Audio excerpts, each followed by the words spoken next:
जब समय किसी का इंतजार नहीं करता तो आप सही समय का इंतजार क्यों करते हो। जो समय अभी चल रहा है वही आपके लिए बेहतर है।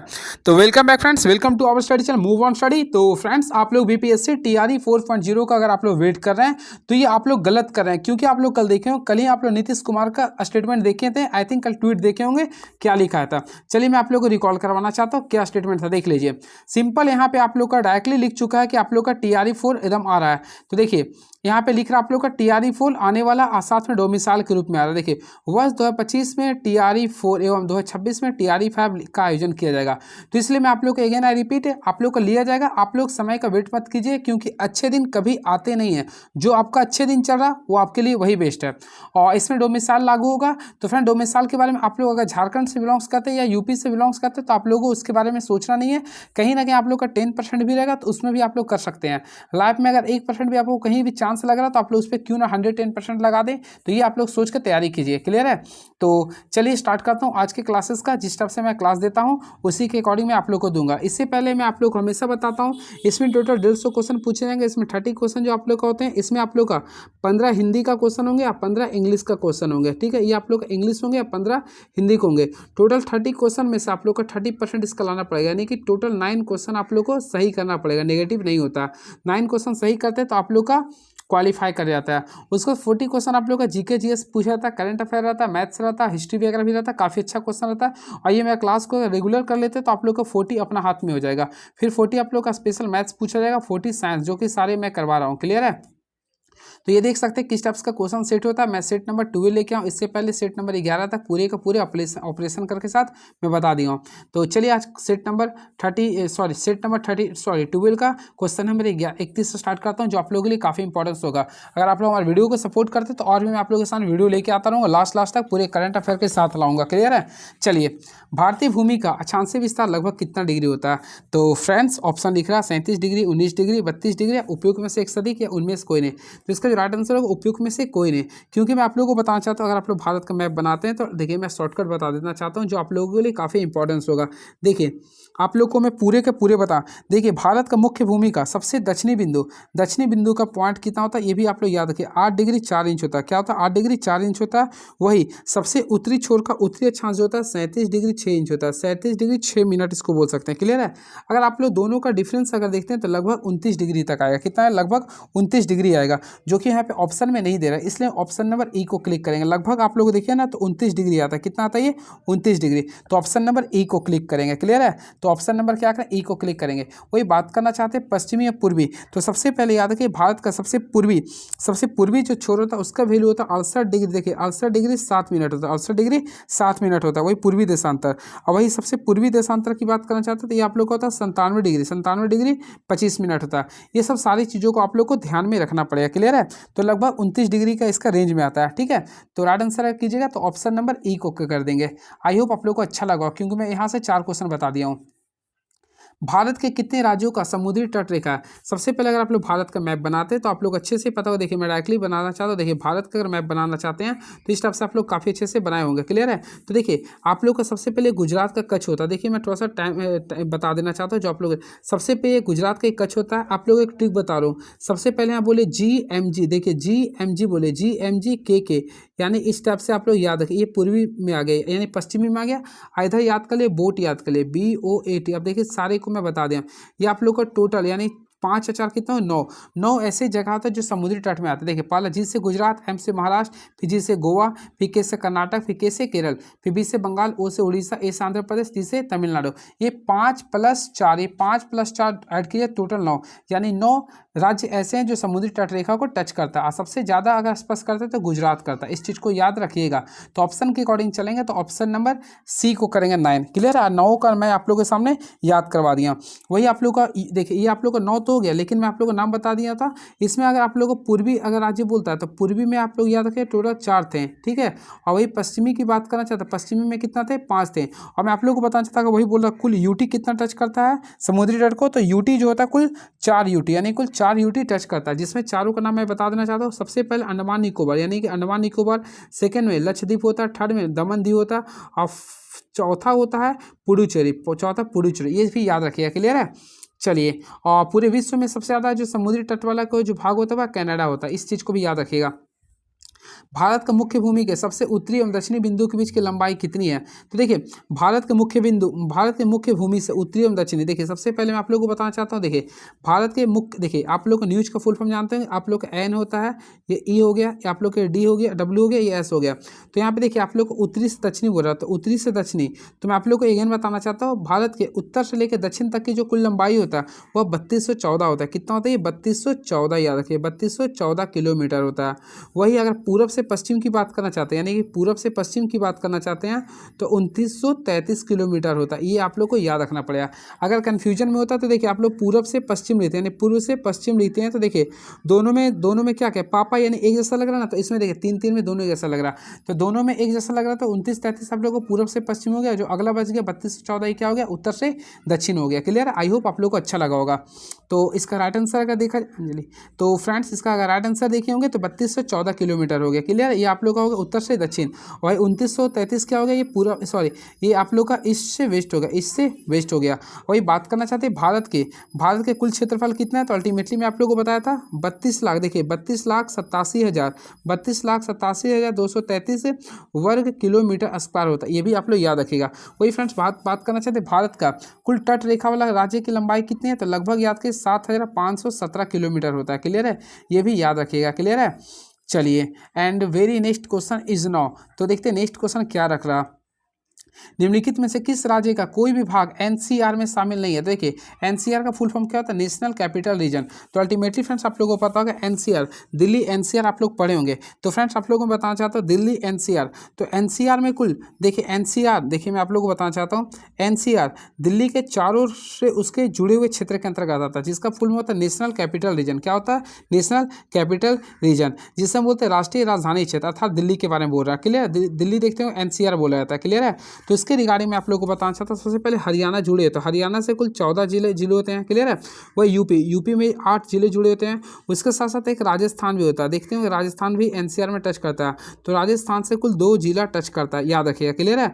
और इसके साथ साथ हरियाणा हो गया, ये टच करता है। पूरा कौन सा भाग शामिल नहीं है, तो याद रखिए एनसीआर से ऑप्शन के अकॉर्डिंग पंजाब शामिल नहीं होता, तो ऑप्शन नंबर सी को क्लिक करेंगे। Option number C is the right answer. Clear है? ये आप लोग को ध्यान में रखना पड़ेगा। क्लियर है? तो क्वेश्चन आता है एनसीआर में हरियाणा के कितने जिले शामिल होते हैं? 14, यूपी के 8 और राजस्थान के 2। राजस्थान के जो 2 होते हैं आप लोग पढ़े होंगे, भरतपुर होते हैं, अलवर होते हैं, ये भी याद रखिएगा। क्लियर है? चलिए, and very next question is now Himalaya, देखिए लिख रहा नेपाल हिमालय किन 2 नदियों के बीच में? देखिए मेरा पहले से लिखा हुआ है। सबसे पहले आप लोग को पता होगा नेपाल हिमालय, देखिए आप लोग को अगर पढ़ेंगे उत्तर से दक्षिण की दिशा में हिमालय का बंटवारा जो है ना समांतर श्रेणियों में किया गया। सबसे पहले आप लोग पढ़े होंगे, इसमें आप लोग को एक होता है पंजाब, पूर्व पश्चिम से पूर्व में एक होता है पंजाब हिमालय, देखिए मैं लेता एक होता है पंजाब हिमालय। क्लियर है? पंजाब के बाद आता है कुमाऊं हिमालय। क्लियर है? उसके बाद आप लोग का आता है नेपाल हिमालय, उसके बाद आप लोग का आता है असम हिमालय। ये 4 हिमालय होते हैं। चारों को मैं पार्ट्स बता देता हूँ, कभी नहीं भूलिएगा। देखिए सबसे पहले पंजाब हिमालय, तो पंजाब हिमालय 2 नदियों को टच करता है। सबसे पहले जो आप लोग का पूर्वी पश्चिमी साइड में आता है, तो आप लोग को पता होगा सबसे पश्चिम में आता है जो आप लोग का वह सिंध आता है। कौन है? सिंधु और सतलज। तो यहाँ पे याद रखिए सिंधु, कौन आता है? सिंधु और सतलज। ठीक है? वही कुमाऊं के लिए बात करना चाहता है, तो सतलज से लेकर, देखिए इस सतलज, ये लिखने है सतलज, थोड़ा लिखने में प्रॉब्लम हो रहा, तो कुमाऊं जो चलता है वह सतलज से लेकर काली में जाता है। कहाँ जाता है? सतलज से लेकर काली। वही नेपाल की बात करना चाहते हैं तो काली से तीस्ता लेते हैं, काली से तीस्ता, देखिए मैं लिख देता हूँ, काली से कहाँ लेता है? ये तीस्ता, काली से तीस्ता हो गया आप लोग का, नेपाल में हो गया। क्लियर है? वही असम में चलते हैं तो तीस्ता से आप लोग का लिखते हैं यहाँ पे ब्रह्मपुत्र लिखते हैं। क्या लिखते हैं? ब्रह्मपुत्र। इस टाइप से आप लोग काफ़ी मोहब्बत से पढ़े होंगे। तो हम लोग क्वेश्चन की ओर फोकस करना चाहते हैं। यहाँ पे लिखा नेपाल हिमालय, तो नेपाल हिमालय के अंदर देखिए कौन कौन सा रहा? काली और तीस्ता।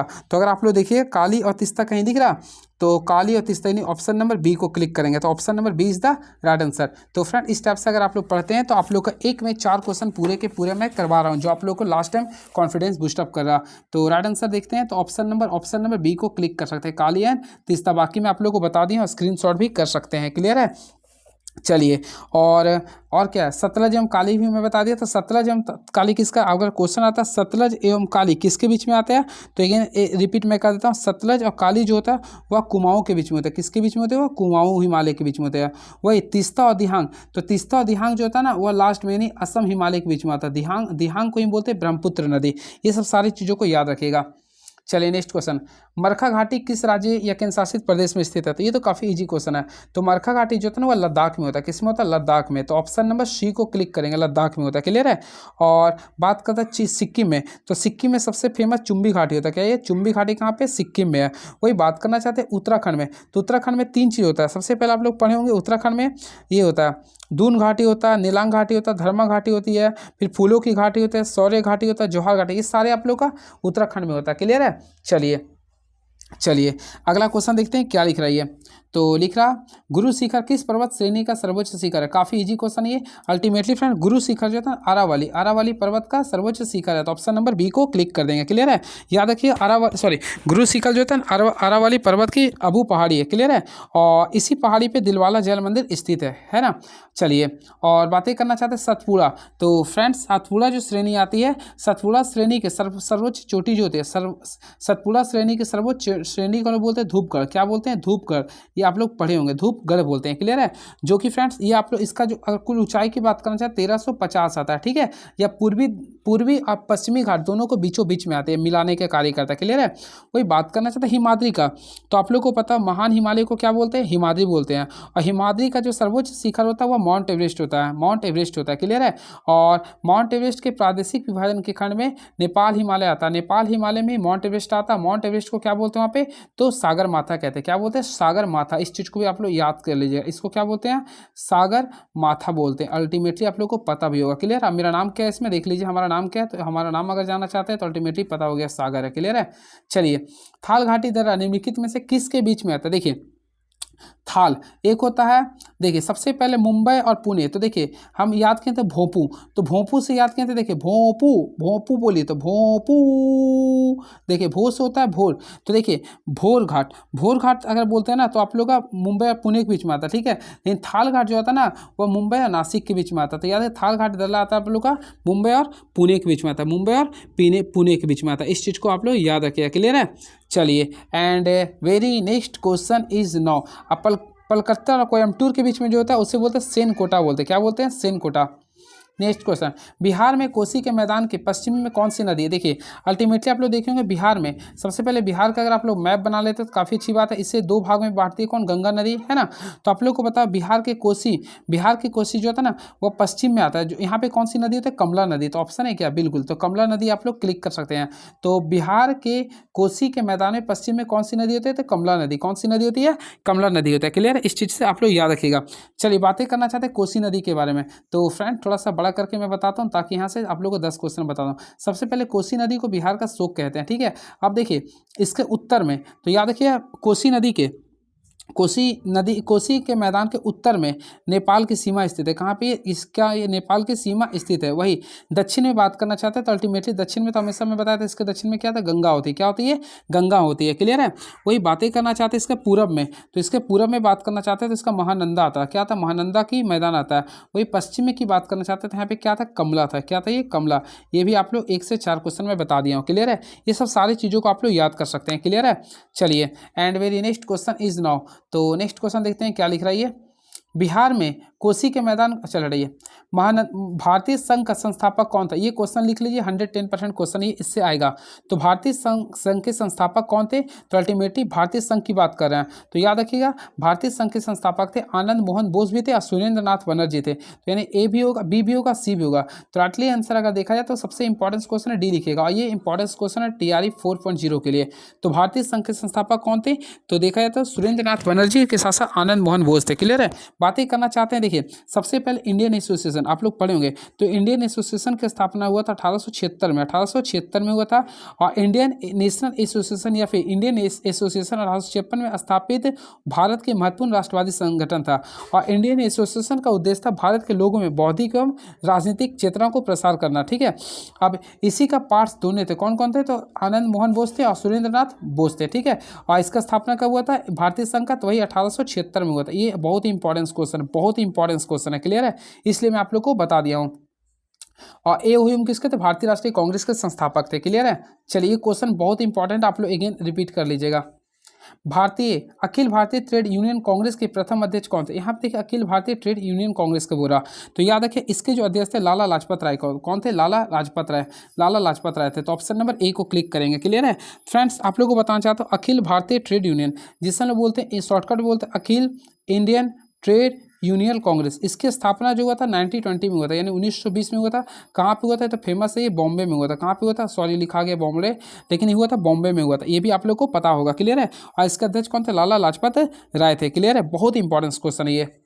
चलिए, देवघर, झारखंड के देवघर जिला में किस गांव में ब्रिटिश सेना के भारतीय सैनिकों ने विद्रोह किया था? सबसे पहले आप लोगों को पता होगा 1857 के जो क्रांति का जो स्टार्ट हुआ था वह उस समय तो झारखंड बिहार सेम था ना, तो उसमें देवघर जिला के रोहिणी गांव से स्टार्ट हुआ था। कहाँ से हुआ था? रोहिणी गांव से स्टार्ट हुआ था। तो राइट आंसर करेंगे तो ऑप्शन नंबर ए को क्लिक करेंगे। राइट आंसर करेंगे तो ऑप्शन नंबर ए को क्लिक करेंगे। क्लियर है? और मैं आप लोग को बताना चाहिए इसके जो शुरुआत जो हुआ था वो 12 जून को हुआ था। देखिए मैं डेट बता देना चाहता हूँ, 12 जून 1857 को देवघर के जिला के रोहिणी गाँव से हुआ था, जो कि 32वीं बता रहा हूँ 32वीं रेजिमेंट के 3 सैनिकों के द्वारा किया गया था। क्लियर है? इस चीज़ को आप लोग को ध्यान में रखना पड़ेगा। क्लियर है? चलिए, और वैसे तो कुछ था नहीं। ठीक है, तो ऑप्शन नंबर ए को क्लिक कर दीजिए। क्लियर है? और फ्रेंड्स इसमें और वैसे कुछ नहीं है। बिहार के लिए जो फेमस था उसमें आप लोग जानते होंगे 3 जुलाई 1857 को पटना में पीर अली के नेतृत्व में संघर्ष की शुरुआत हुआ था। ये सब आप लोग पढ़े भी होंगे। क्लियर है? और सबसे इंपॉर्टेंट था, देखिए इसमें डेट में बताना चाहता हूँ 25 जुलाई शायद, हाँ 25 जुलाई था। देखिए 25 जुलाई 1857 को दानापुर सैन्य छावनी के विरोधी आरा के जगदीशपुर के जमींदार वीर कुंवर सिंह मिले थे। ठीक है? और वीर कुंवर सिंह मेन थे जो कि आरा से बिलोंग्स करते हैं। आरा से कौन बिलोंग्स करते हैं? वीर कुंवर सिंह। और इसका जो मौत हो गया था आप लोगों को पता, मैं बताया था 26 अप्रैल को। बहुत इंपॉर्टेंट डेट है और यादगार डेट भी है मेरे लिए भी। तो 26 अप्रैल 1857 नहीं बल्कि 58 को इसका मौत हो गया था। सॉरी हाँ 58 को मौत हो गया था। ठीक है, याद रखिएगा। क्लियर है? चलिए, निम्नलिखित घटनाओं का सही क्रम नीचे दिए गए कूट के अनुसार ज्ञात करें। देखिए जलियांवाला बाग हत्याकांड, डॉक्टर सत्यपाल की गिरफ्तारी, 1919 का अमृत कांग्रेस अधिवेशन। देखिए सबसे पहले बातें करना चाहते हैं जलियांवाला बाग नरसंहार, इसका जो हुआ था ये 13 अप्रैल को हुआ था, यानी 13 अप्रैल 1919 को हुआ था। ये आप लोग जान गए। डॉक्टर सत्यपाल की गिरफ्तारी, तो फ्रेंड्स इसके बारे में मैं आप लोग को बताना चाहता हूँ, ये जो हुआ था 10 अप्रैल को हुआ था, यानी 10 अप्रैल 1919 को ही हुआ था। 10 अप्रैल 1919 को हुआ था। क्लियर है? और वही 1919 का अमृतसर कांग्रेस अधिवेशन जो हुआ था ये आप लोग का आई थिंक हमें लगता है 27 दिसंबर को हुआ था। हाँ बिल्कुल 27 दिसंबर 1919 को हुआ था। 27 दिसंबर 1919 को हुआ था। और आप लोग को क्या करना है, इसको एसेंडिंग ऑर्डर में सजाना है। तो सबसे पहले देखिए डॉक्टर सत्यपाल की गिरफ्तारी कर देंगे। ठीक है, उसके बाद जलियांवाला बाग करेंगे और लास्ट में क्या करेंगे, अमृतसर में अधिवेशन। तो यानी 213 यानी ऑप्शन नंबर ए को क्लिक करेंगे, यानी ऑप्शन नंबर बी को, सॉरी 213। आई होप क्लियर हो गया हो। क्लियर है? तो देखिए मैं आप लोग को इसके बारे में कुछ एक्स्ट्रा फैक्ट्स बता देना चाहता हूँ। सबसे पहले देखिए डॉक्टर सत्यपाल की गिरफ्तारी अल्टीमेटली फ्रेंड्स आप लोगों को पता होगा रॉलक कमेटी के अकॉर्डिंग आप लोग देखे होंगे, जो कि ना अपील ना दलील ना वकील के एक कमेटी बना था। उसी के अकॉर्डिंग सबसे पहले डॉक्टर सत्यपाल और सैफुद्दीन किचलू को जेल में डाला गया था। क्लियर है? यानी पहला गिरफ्तारी इसका हो गया था। क्लियर है? और वही सेकंड में क्या होता, उसी के लिए बैठक हुआ था, जलियांवाला बाग हत्याकांड हुआ था। लास्ट में क्या हुआ था, 1919 का अमृतसर कांग्रेस अधिवेशन हुआ था। क्लियर है? 27 दिसंबर 1919 से लेके 1 जनवरी 2020 तक चला था ये। चलिए नेक्स्ट क्वेश्चन देखते हैं क्या लिख रहा। तो फ्रेंड्स नेक्स्ट क्वेश्चन आप लोग सामने ये रहा, तीनों गोलमेज सम्मेलन के समय ब्रिटेन के शासक कौन थे? बहुत ही दमदार क्वेश्चन है ये। तो याद रखिए तीनों गोलमेज सम्मेलन के समय ब्रिटेन के जो शासक थे वह जॉर्ज पंचम थे। कौन थे ये? जॉर्ज पंचम। तो ऑप्शन नंबर हम लोग काफ़ी मोहब्बत से ए को क्लिक कर सकते हैं, जॉर्ज पंचम थे। क्लियर है? याद रखिएगा तीनों गोलमेज सम्मेलन का आयोजन जो किया था वह लंदन में हुआ था। यानी कि देखिए तीनों जो हुआ था ना वह लंदन में हुआ था, ये आप लोगों को शायद पता भी होगा। तो तीनों लंदन में हुआ था। बातें करना चाहते पहला जो हुआ था 1930 में हुआ था। वही सेकेंडली जो बात करना चाहते हैं वह 1931 में हुआ था। और थर्डली जो हुआ था 1932 में हुआ था। ये आप लोगों को पता होगा। क्लियर है? और मैं आप लोगों को बताना चाहता हूँ जॉर्ज पंचम का जो टेन्यूर था, देखिए जॉर्ज पंचम का जो टेन्यूर था, कलर चेंज करने के लिए देता हूँ। जॉर्ज पंचम का जो टेन्यूर था आप लोग याद रखिए 1910 से लेके 1936 तक चला था। याद रखिएगा। क्लियर है? और 1936 से लेके 1952 तक, यानी कि 1936 से लेके 1952 तक इस समय जो चला था वह जॉर्ज सस्टम का चला था। ये भी आप लोग को पता होगा। यानी कि भारत की आज़ादी के समय ब्रिटेन के शासक कौन थे? जॉर्ज सस्टम थे। ये भी आप लोगों को पता होगा, क्लियर है। वही बात करना चाहते हैं 1952 से लेकर, देखिए मैं पूरे के पूरे रिकॉल करवा। सबसे पहले देखिए जॉर्ज पंचम, इसका राइट आंसर जॉर्ज पंचम हो गया। इसका टेन्योर कब था? अगेन आई रिपीट 1910 से लेकर, देखिए 1910 से लेकर कब था? 1936 तक था। यहाँ तक तो आप लोगों को क्लियर हो गया होगा। वही सेकेंड जॉर्ज सिस्टम आए थे, तो जॉर्ज सिस्टम का जो टेन्यूर था 1936 से लेके आई थिंक 1952 तक था, क्लियर है। अब इसके बाद आप लोग को पता होगा, इसके बाद सबसे इंपॉर्टेंस आप लोग को पता होगा एलिजाबेथ आ गई थी, यानी कि एलिजाबेथ द्वितीय। तो मैं लिख देता हूँ, देखिए एलिजाबेथ सेकेंड लिख देता हूँ, ठीक है। एलिजाबेथ सेकेंड का जो टेन्यूर था 6 फरवरी, देखिए 6 फरवरी को याद रखिएगा, 6 फरवरी 1952, 6 फरवरी 1952 से लेके 8 सितंबर, क्योंकि 8 सितंबर को इसका मौत हो गया था, तो 8 सितंबर 2022 तक हुआ था, 8 सितंबर 2022 तक था। तो ये भी आप लोग को याद रखिएगा, क्लियर है। और आप लोग कमेंट बॉक्स में लिखिए अभी वहाँ का शासक कौन है। वैसे चार्ल्स कुछ करके नाम है, चार्ल्स करके कुछ व्यक्ति का नाम है, मैं भूल गया नाम। और तीनों गोलमेज सम्मेलन के समय ब्रिटेन के प्रधानमंत्री कौन थे? रैमजे मैकडोनाल्ड थे, रैमजे मैकडोनाल्ड थे। तो एक क्वेश्चन में मैं इतना बताने का प्रयास किया, तो इसका राइट आंसर हो गया ऑप्शन नंबर ए को क्लिक कर सकते हैं, क्लियर है। चलिए नेक्स्ट क्वेश्चन, वर्ष 1930 में लाल कुर्ती आंदोलन किस भाग में चला था? अल्टीमेटली फ्रेंड्स आप लोगों को पता होगा, सबसे पहले लाल कुर्ती आंदोलन जो चला था वो 1930 में चला था, लाल कुर्ती आंदोलन 1930 में चला था। इसका जो मेन नेता था खान अब्दुल गफ्फार खान था, खान अब्दुल गफ्फार खान था, जो कि सविनय अवज्ञा आंदोलन के साथ में चलाया गया था, क्लियर है। तो इसका जो मेन चला था उत्तर पश्चिम भारत में चला था, उत्तर पश्चिम भारत में चला था, क्लियर है। और किसके द्वारा? खान अब्दुल गफ्फार खान, देखिए ये भी लिख लीजिए, खान अब्दुल गफ्फार खान, खान अब्दुल गफ्फार खान, इसी को सीमांत गांधी भी कहते हैं, ठीक है। चलिए, और वैसे इसमें कुछ था नहीं। और फ्रेंड्स याद रखिए खान अब्दुल गफ्फार खान को 1987 में भारत रत्न से सम्मानित किया गया था। नेक्स्ट क्वेश्चन, इलाहाबाद में 1857 के विद्रोह का दमन करने वाला अंग्रेज अधिकारी कौन था? बहुत ही अच्छा क्वेश्चन ये। तो याद रखिए इलाहाबाद में 1857 की क्रांति का विद्रोही का दमन करने वाला अंग्रेज अधिकारी था कर्नल नील थे। कौन थे? कर्नल नील। तो ऑप्शन नंबर बी को क्लिक कर सकते हैं। वही बात करना चाहते हैं ह्यू रोज। तो रोज रोज हम लोग क्या कहते हैं? झांसी की रानी देखते हैं। तो ह्यू रोज का था ना, वो झांसी से थे। कौन थे ये? झांसी से कौन थे? तो याद रखिए दिल्ली हम लोग क्या कहते हैं? झांसी की रानी देखते हैं, तो ह्यू रोज थे। वही कैंपबेल, तो आप लोग को पता होगा कैंप कहाँ लगता है? तो लखनऊ, देखते होंगे लखनऊ में बहुत सारा कैंप था ये, ठीक है। तो लखनऊ में क्या होता है? कैंप बेल होता है, क्लियर। इस टाइप से आप लोग काफ़ी मोहब्बत से याद कर सकते हैं, ठीक है। वही बात करना चाहते हैं इलाहाबाद का। तो इलाहाबाद में विद्रोह का जो मुख्य नेता था वह लियाकत अली कौन था? कौन थे? लियाकत अली थे। देखिए मैं लियाकत अली थे, ये भी याद रखिएगा। वही बात करना चाहते हैं हम लोग बेगम हजरत महल, तो ये भी लखनऊ के में विद्रोह का नेतृत्व कर रहे थे। कानपुर में कौन कर रहे थे? तो नाना साहब कर रहे थे। और आरा से कौन कर रहे थे? तो अपना वीर कुंवर सिंह कर रहे थे। पटना में सदाकत आश्रम की स्थापना कब हुई थी? काफ़ी फेमस क्वेश्चन ये। तो फ्रेंड्स याद रखिए पटना में सदाकत आश्रम की स्थापना जो किया था असहयोग आंदोलन के दौरान हुई थी, असहयोग आंदोलन के दौरान हुई थी, क्लियर है। तो राइट आंसर करेंगे असहयोग आंदोलन के दौरान, यानी कि ऑप्शन नंबर सी करेंगे। चल इसका डिटेल बताते हैं। सबसे पहले याद है कि इसका जो टेन्यूर था 1920 के समय हुआ था, मजरूल हक एक जगह था वहाँ पे हुआ था। याद रखिएगा असहयोग आंदोलन के दौरान कांग्रेस नेता मजरूल हक ने, मजरूल हक, ये आप लोग पढ़े भी होंगे इस चीज़ को, देखिए मजहरूल, देखिए याद रखिएगा असहयोग आंदोलन के दौरान कांग्रेस नेता मजरूल हक ने पटना के दीघा क्षेत्र में अपने मित्र खैरू मियाँ, ये दोस्त का नाम आ सकता है, देखिए खैरू मियाँ, क्या नाम था ये? खैरू मियाँ। तो फ्रेंड एक बत्तख मियाँ से भी क्वेश्चन बता दूंगा। तो खैरू मियाँ के द्वारा दिए गए जमीन पर सदाकत आश्रम का स्थापना किया था, यानी कि जो सदाकत आश्रम जो है ना वह किसका जमीन था? वो खैरू मियाँ का था, क्लियर है। और याद रखिए इसको बनाया कौन थे? मजरूल हक ने बनाया था, क्लियर। ये भी आप लोग को ध्यान में रखना पड़ेगा, क्लियर है। चलिए, और एक साथ है बत्तख मियाँ। तो फ्रेंड बत्तख मियाँ से भी कुछ क्वेश्चन था, वो मैं भूल गया था, ये शायद किसी को बचाया था, महात्मा गांधी या किसी चीज़ को बचाया था, थोड़ा अगर आप लोग जानते होंगे तो बताए, वो भी क्वेश्चन पूछा जाता है, ठीक है। चलिए नेक्स्ट क्वेश्चन, भारतीय संविधान के किस अनुच्छेद से संसद को यह शक्ति प्राप्त है कि वह किसी बाहरी क्षेत्र को भारत में शामिल होने की अनुमति प्रदान कर सकता है? अल्टीमेटली फ्रेंड्स आप लोग को मैं बताना चाहता हूँ, सबसे पहले भारत देखिए अनुच्छेद 1, तो अनुच्छेद 1 में उल्लेख है कि भारत अर्थात इंडिया राज्यों का संघ है, तो पहला आप लोग गलत कर सकते हैं। अनुच्छेद 2, तो अनुच्छेद 2 के तहत ये बोला है के अंतर्गत संसद हो गया विधि द्वारा ऐसे निबंधनों या शर्तों पर जो ठीक समझे संघ में नए राज्यों का प्रवेश या उनकी स्थापना कर सकता है। तो राइट आंसर देखें तो ऑप्शन नंबर बी होगा। देखिए यहाँ पे क्या लिख रहा ना, यह शक्ति प्राप्त है कि किसी बाहरी क्षेत्र को भारत में शामिल होने के, तो यहाँ पे बाहरी क्षेत्र, देखिए बाहरी क्षेत्र बोला ना, तो बाहरी के लिए हम लोग अनुच्छेद 2 करेंगे। वही फिर अनुच्छेद 3 के तहत क्या होता है? नए राज्यों का निर्माण एवं वर्तमान राज्यों के क्षेत्रों, सीमाओं या नामों में परिवर्तन जो करते हैं वो अनुच्छेद 3 में करते हैं। जैसे बिहार से, देखिए बिहार से किसका जन्म हुआ था? तो झारखंड का, तो अनुच्छेद 3 के तहत हुआ था, क्लियर है।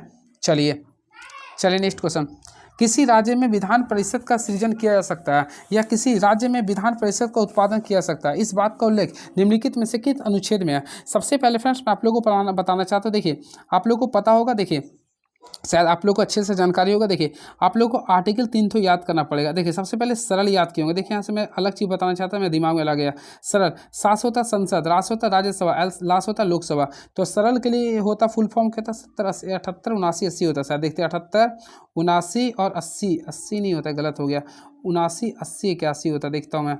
हाँ तो सरल से याद कर 79 80 81। देखिए यानी कि संसद का सदस्य होगा 79 में, राज्यसभा का 80 में और लोकसभा का 81 होगा। लेकिन यहाँ पे विधान मंडल की बात कर रहे हैं। तो देखिए इसके लिए आप लोग याद कीजिए 168 याद कीजिए, फिर 169 याद कीजिए और 170 आगे याद कीजिए। देखिए 168 में डिस्कस किया कि विधानमंडल होगा। अब विधानमंडल के पहला जो होता है एक होता है विधान परिषद। तो विधान परिषद का जो डिस्कस किया गया वो आर्टिकल नंबर 169 में किया गया। विधान परिषद का डिस्कस किसमें किया, आर्टिकल नंबर 169 में। और 170 में किसका किया गया, विधानसभा का किया। क्लियर है।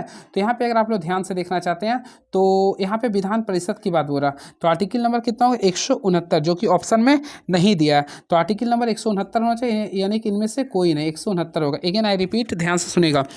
राज्य में विधान परिषद का सृजन जो किया गया है वो आर्टिकल नंबर 169 में किया गया। क्लियर है। वही 168 की बात करना चाहते हैं। तो अल्टीमेटली फ्रेंड्स आप लोगों को पता होगा 168 में राज्यों के विधानमंडल का गठन किया गया। क्या ये राज्यों के विधानमंडल, बहुत सारे विधानमंडल होते हैं। एक सदनीय होता है, एक होता है द्विसदनीय। तो द्विसदनीय वहाँ होते हैं जहाँ पे विधान परिषद होते हैं। अब भारत में कुल ऐसे 6 स्टेट है जहाँ पे विधान परिषद, उसके लिए तो एक ट्रिक है, थोड़ा सा आप लोग कम बात कीजिए, अभी जो बात कर रहे हैं कम कीजिए। अब देखिए कम बात से आप लोग को ट्रिक समझाते हैं। K for Karnataka, U for Uttar Pradesh, M for Maharashtra, B for Bihar, A for Andhra Pradesh, D for Telangana. ये याद रखिएगा। क्लियर। यानी भारत में कुल 6 राज्यों में विधान परिषद। आई होप आप लोग को मजा आ गया होगा। क्लियर है। चलिए बातें करना चाहते हैं एक आर्टिकल नंबर 170। तो आर्टिकल नंबर 170 में विधानसभा की संरचना, यानी विधानसभा का जो था ना वह संरचना के बारे में डिस्कस किया गया। आर्टिकल नंबर 171 में विधान परिषद की संरचना के बारे में डिस्कस किया गया। क्लियर है। चलिए एक क्वेश्चन से इतना मैं बता रहा हूँ, आई होप अच्छा लग रहा होगा। घर्षणात्मक बेरोजगारी किसे कहते हैं। देखिए घर्षणात्मक बेरोजगारी का अर्थ होता है एक रोजगार से दूसरे रोजगार में जाने के क्रम में उत्पन्न बेरोजगारी की स्थिति को बोलते हैं घर्षणात्मक, यानी घर्षण हो रहा। तो ऑप्शन नंबर ए को क्लिक कर देंगे। ये तो इजी क्वेश्चन था। चलिए एक धनराशि चक्रवृद्धि ब्याज की एक निश्चित दर पर 3 वर्ष में स्वयं का 8 गुनी हो जाती है, जबकि ब्याज का गणना वार्षिक चक्रवृद्धि आधार पर की जाती है। तो ब्याज की दर क्या करें। देखिए इसके लिए मैं ट्रिक बताना चाहता हूँ। जब भी इस टाइप्स का क्वेश्चन आता है तो आप लोगों को क्या करना है। देखिए 3 वर्ष में स्वयं की 2 गुनी 8 गुनी वाला ना, तो 3 वर्ष में स्वयं की 8 गुनी। तो इसके लिए एक ट्रिक होता है। ट्रिक ये होता है, देखिए स्वयं के 3 वर्ष में स्वयं की 3 गुनी। तो इसका ट्रिक मेरे माइंड में नहीं आ रहा, क्या देखते हैं। 3 वर्ष में स्वयं की 3 गुनी। तो आप लोग बताइए 2 पर पावर 3 करेंगे तो 8 गुनी हो गया ना ये। तो यहाँ पे 3 क्या हो गया मेरे को, n-1। देखिए n-1 बटा 3 वर्ष में स्वयं की 3 गुनी। रुकिए 3 वर्ष में स्वयं की 3 गुनी 8 गुनी। तो 8 गुनी बोला तो 8 हम लगा दें। ठीक है। अल्टीमेटली आप लोग को पता है 2 पर पावर 3 करेंगे तो 8 आता है। क्या था इसका, मेरे माइंड से स्किप करो, वैसे लॉन्ग विधि में बताना चाहता हूँ। 3 वर्ष में देखिए 3 वर्ष में क्या हो रहा, स्वयं की 8 गुने। तो स्वयं को मान लेते 1। ठीक है। तो 1 का 8, हाँ 100% हो जाएगा, बिल्कुल 100% हो जाएगा, देख लीजिएगा। ठीक है। वैसे लॉन्ग से बनाने से तो मान लीजिए प्रिंसिपल मान लीजिए 1 मान लीजिए। ठीक है। तो इसका अमाउंट क्या होगा, 8 गुना करना यानी 8 हो गया। और आप लोग फार्मूला बेस्ट कर सकते हैं, यानी अमाउंट पर क्या होता है पी। तो पी का वैल्यू 1 है, इंटू 1 प्लस आर निकालना तो 1/r/100 का क्या कीजिएगा यहाँ पे 3 वर्ष कर सकते हैं। अब देखिए 8 किसका क्यूब होता है, तो अल्टीमेटली पता है 2 का। तो सिंपल तो क्वेश्चन आ गया 2, यानी कि 2। अब 2 हो गया। रुकिए मैं बताता हूँ, यानी 1 प्लस आर बाई क्या था 100 था। अब 8 का क्यूब करेंगे तो कितना आ गया 2 आ गया था। अब यहाँ से r/100 का वैल्यू अगर निकालते हैं आप लोग तो 2 में से 1 घटाएंगे तो 1 बचेगा ना। सॉरी यहाँ पे 2 में 1 आ गया। तो अब r को 100 को 1 से गुना क्या है 100%। देखिए आ भी गया। तो इसका राइट आंसर होगा 100%। वैसे इसका कुछ फार्मूला था मेरे माइंड में नहीं आ रहा, n-1 बटा कुछ था मेरे माइंड में नहीं आ रहा। 3 वर्ष था, स्वयं की 8 गुने। कन्फ्यूज मैं किया हूँ इसमें, थोड़ा सा देख के बताइएगा आप लोग। एक व्यक्ति अपनी किसी वस्तु पर क्रय मूल्य से 25% अधिक मूल्य अंकित करता है, किंतु उस पर 12.5% छूट देता है। यदि वस्तु को 850 रुपये में बेचता है तो उसका क्रय मूल्य क्या होगा। कुछ नहीं करना, सिंपल क्वेश्चन है ये। देखिए कुछ नहीं करना, सबसे पहले आप लोगों को पता होगा एक फार्मूला पता है MP/CP। देखिए इस फार्मूला पर अप्लाई कर दिए बन जाएगा MP/CP इक्वल टू क्या कीजिए 100 माइनस डिस्काउंट, यानी डिस्काउंट कीजिए फिर 100 प्लस प्रॉफिट कर दीजिएगा। आप लोग को MP जितना भी देखिए जितना में बेचता है यानी अंकित मूल्य के पास जो मिलता हुआ देखिए यहाँ पे अंकित मूल्य होता है, यानी एमपी का अगर वैल्यू देखा जाए तो 125 रुपये हो रहा है। क्या हो रहा है 125 दे रहा। सीपी आप लोग को निकालना, सीपी रहने देंगे और 100 माइनस डी, डिस्काउंट कितना लिख रहा था 12.5, तो यहाँ पे 100 में से 12.5 बढ़ाएं तो 87.5 आएगा। फिर 100 में से हम लोग क्या करेंगे 25 को जोड़ेंगे तो 125 आएगा। 125 कट गया तो यहाँ पे तो फिर नहीं आ रहा 87.5 नहीं आ रहा ना, ये तो मिस्टेक हो रहा है फिर ये। तो यहाँ पे इसको तरीका से मैं गलत बना दिया हूँ। यानी कि देखिए एक व्यक्ति अपने किसी वस्तु पर क्रय मूल्य से 25% अधिक मूल्य अंकित करता है। देखिए मान लीजिए कोई वस्तु अपने देखिए एक व्यक्ति अपने किसी वस्तु पर क्रय मूल्य से 25 हो, यहाँ पे गलत कर दिया। तो मान लीजिए सीपी मान लीजिए 100, तो यहाँ पे अंकित कितना हो गया 125 हो गया। यहाँ तक तो समझ में आ गया होगा ना। अब क्या लिख रहा, किंतु उस पर 12.5% का छूट देता है। याद रखिए जब भी किसी चीज़ पे छूट देता है ना तो वो एमपी पे छूट देता है, तो एमपी पे छूट देने के बाद वो एसपी बन जाता है। तो 125 रुपये में 12.5 का अगर आप लोग छूट दीजिएगा ना तो यहाँ का जो वैल्यू आ जाएगा, यहाँ का जो आप लोग जब वैल्यू निकालेगा तो सिंपल में 125 में डिस्काउंट कीजिए ये, तो यहाँ से अगर कीजिएगा तो टोटल आप लोग का आ जाएगा, यहाँ से करना पड़ेगा ना, तो 125 है ठीक है। तो 125 में से आप लोग 87.5 को डिस्काउंट कर दीजिए बाय 100 कर दीजिए, यहाँ से पॉइंट हट गया और आप लोग सॉल्व कर लीजिए इसको। तो इसको सॉल्व करते हैं तो सिंपल वे में एक काम कीजिए, एक और तरीका आता है। देखिए सबसे पहले आप लोग यहाँ पे 125 था रहने दिए गुना 100 में से 12.5 को घटाएंगे तो कितना आएगा 87.5 आएगा ये ठीक है। अब इसका परसेंट का वैल्यू क्या करें 875 के बराबर कर देंगे जो बेचता है ठीक है। अगर आप लोग इसको 100 ये यहाँ से कैंसिल हो गया तो अल्टीमेटली एक्स ये पॉइंट्स में घटाइएगा ना ये, तो यहाँ पे 8 बार में आ जाएगा। कितना बार में कटेगा ये 8 बार में। तो यहाँ से अगर आप लोग सॉल्व किए तो 8 को भी 100 से गुना करें 800 आ जाएगा। ऑप्शन है क्या बिल्कुल, तो ऑप्शन नंबर सी को क्लिक करें। तो option number C is the right answer. चलिए नेक्स्ट क्वेश्चन देखते हैं क्या लिख रहा। किसमें शांत दशमलव निरूपित है। देखिए दशमलव शांत उसे कहते हैं जिसका डिनोमिनेटर चाहे 2 या 5 का इंटरवल है, 2 या 5 या फिर 2 गुना 5 का हो। तो देखिए शांत बोला 9 × 36 और 1 37, 9 × 36 और 37/9 आ रहा ठीक है। तो यहाँ पे अगर आप लोग कीजिए तो 3 गुना 3 आ रहा था, यानी आसान तो हो गया 3 दूनी 6 7/, यहाँ भी 3 के रूप में कैंसिल हो गया। 5 का 5 और 1 6/5, देखिए 5 के फॉर्म में आ रहा है तो ऑप्शन नंबर सी को क्लिक कर देंगे। देखिए ये क्वेश्चन आप लोगों के लिए काफ़ी इजी क्वेश्चन है। तो √2 + 1 पर पावर 3 बराबर a + b का √2 है। तो ए और बी के भी सही संबंध को बताना, कुछ नहीं करना। देखिए जो मैं बता रहा हूँ ध्यान से सुनेगा। सबसे पहले क्या कीजिए, देखिए क्यूब है ना यहाँ पे, तो दोनों साइड क्यूब कर दीजिएगा। यानी ये तो आप लोग का क्यूब है ही है। हम क्या करेंगे यहाँ पे आप लोग का ये दिया ना, तो सिंपल वे में क्या करेंगे इसका क्यूब करेंगे। तो देखिए a + b का होल क्यूब यानी a क्यूब होता है, तो 2 का क्यूब करेंगे तो 2√2 है। a क्यूब + b क्यूब कर दिए, प्लस क्या होता है फार्मूला 3ab, 3 कर दिए, a का वैल्यू √2 था इंटू b। फिर क्या करते हैं a + b, तो a का वैल्यू क्या √2 प्लस क्या करेंगे 1 बराबर। यहाँ पे अगर आप लोग देखे होंगे तो क्या लिख रहा है a + b √2 लिख रहा है। अब आप लोग सॉल्व कर लीजिए ना ये। तो फ्रेंड्स अगर आप लोग सॉल्व करते हैं काफ़ी अच्छे से तो यहाँ पे 2√2 लिखना पड़ेगा, प्लस 1 करना पड़ेगा, प्लस यहाँ पे क्या है तो √2 यानी टोटल 6 हो गया, फिर प्लस 3√2 करेंगे इक्वल टू करेंगे तो आप लोग के सामने आएगा a + b √2 आएगा। आई होप मज़ा आ गया होगा। आप लोग क्या कि रूट को रूट के साथ कीजिए। अल्टीमेटली अगर आप लोग देखते हैं यहाँ पे तो 2√2 को 3√2 के साथ करेंगे तो क्या आएगा 5√2 आएगा, प्लस 6 और 1 7। यहाँ पे अब आप लोगों को कंपेरिजन करना पड़ेगा, यानी a + b √2। अब हम क्या करते हैं देखिए √2 का कंपेरिजन √2 से करता है, यानी कि देखिए ये √2 है ना तो ये √2 आ रहा है, यानी यहाँ पे देखिए b के सामने कितना आ रहा 5 आ रहा, यानी कि b का वैल्यू कितना आ गया 5 आ रहा। देन अब a का वैल्यू निकालना, तो a के सामने कितना आ रहा 7 आ रहा, तो a का वैल्यू 7 आ रहा। अब आप लोग को क्या निकालना था, देखिए सिंपल अर्थ में इस चीज़ को आगे समझ जाइएगा ठीक है। फिर से देख सकते हैं आप लोग, तो यहाँ a का वैल्यू मैं कितना लाया था 7 लाया था, वही b का वैल्यू कितना लाया था 5। अब देखना दोनों का रिलेशन कौन सा है। a² + b का वैल्यू 0 का नहीं, तो क्योंकि यहाँ तो कैंसिल हो गया। सेकंड a - b का वैल्यू 2 आएगा, देखिए 7 में से 5 गया 2, तो बिल्कुल ऑप्शन नंबर बी सही होगा। तो ऑप्शन नंबर बी को क्लिक कर सकते हैं। देखिए क्वेश्चन काफ़ी अच्छा क्वेश्चन है। इस टाइप्स का क्वेश्चन आप लोग बनाते हैं तो अगर आप लोग का कंसेप्ट क्लियर हो गया, क्लियर है। चलिए अगला क्वेश्चन देखते हैं क्या लिख रहा है। फ्रेंड्स कैसा लगता है मेरा कंसेप्ट आप लोग कमेंट बॉक्स में लिखिएगा। कुछ क्वेश्चन में होता होगा दिक्कत तो ज़रूर बोलिएगा। चलिए मैं भी थक जाता हूँ यार। चलिए next question. Hello hello hello चलिए नेक्स्ट क्वेश्चन क्या लिखता है देखते हैं क्या लिख रहा। हो जाना भाई Anjali. Hello hello hello hello hello hello friends, hello hello हो रहा आवाज़ क्या रहा पता नहीं। चलिए ठीक है। 3 संख्याओं का अनुपात 1:2:3 है। इसके महत्तम समापन बढ़ता है 12 है, तो संख्याएं ज्ञात करें। जब भी HCF किसी का दिया रहा है ना तो उसका वैल्यू अगर संख्या निकालने का रहेगा तो आप लोग को पता होगा इससे क्या करेंगे मल्टीप्लाई करें। 12 को आगे 1 से गुना के 12, 12 दूनी 24, 12 3 36, तो 12 24 36, यानी ऑप्शन नंबर सी को क्लिक कर दीजिए। देखिए ये तो क्वेश्चन ऑलरेडी क्वेश्चन है ये, इसको बनाइएगा। तो हम क्या करते हैं, देखिए इसको यहाँ से मल्टीप्लाई कीजिए, यानी कि 3 आ गया तो 3a का वैल्यू क्या लिखेंगे 2b। आई होप क्लियर होगा। यहाँ पे देखिए 3b, तो 3b का वैल्यू देखिएगा तो केवल c आ रहा है। आई होप क्लियर हो गया।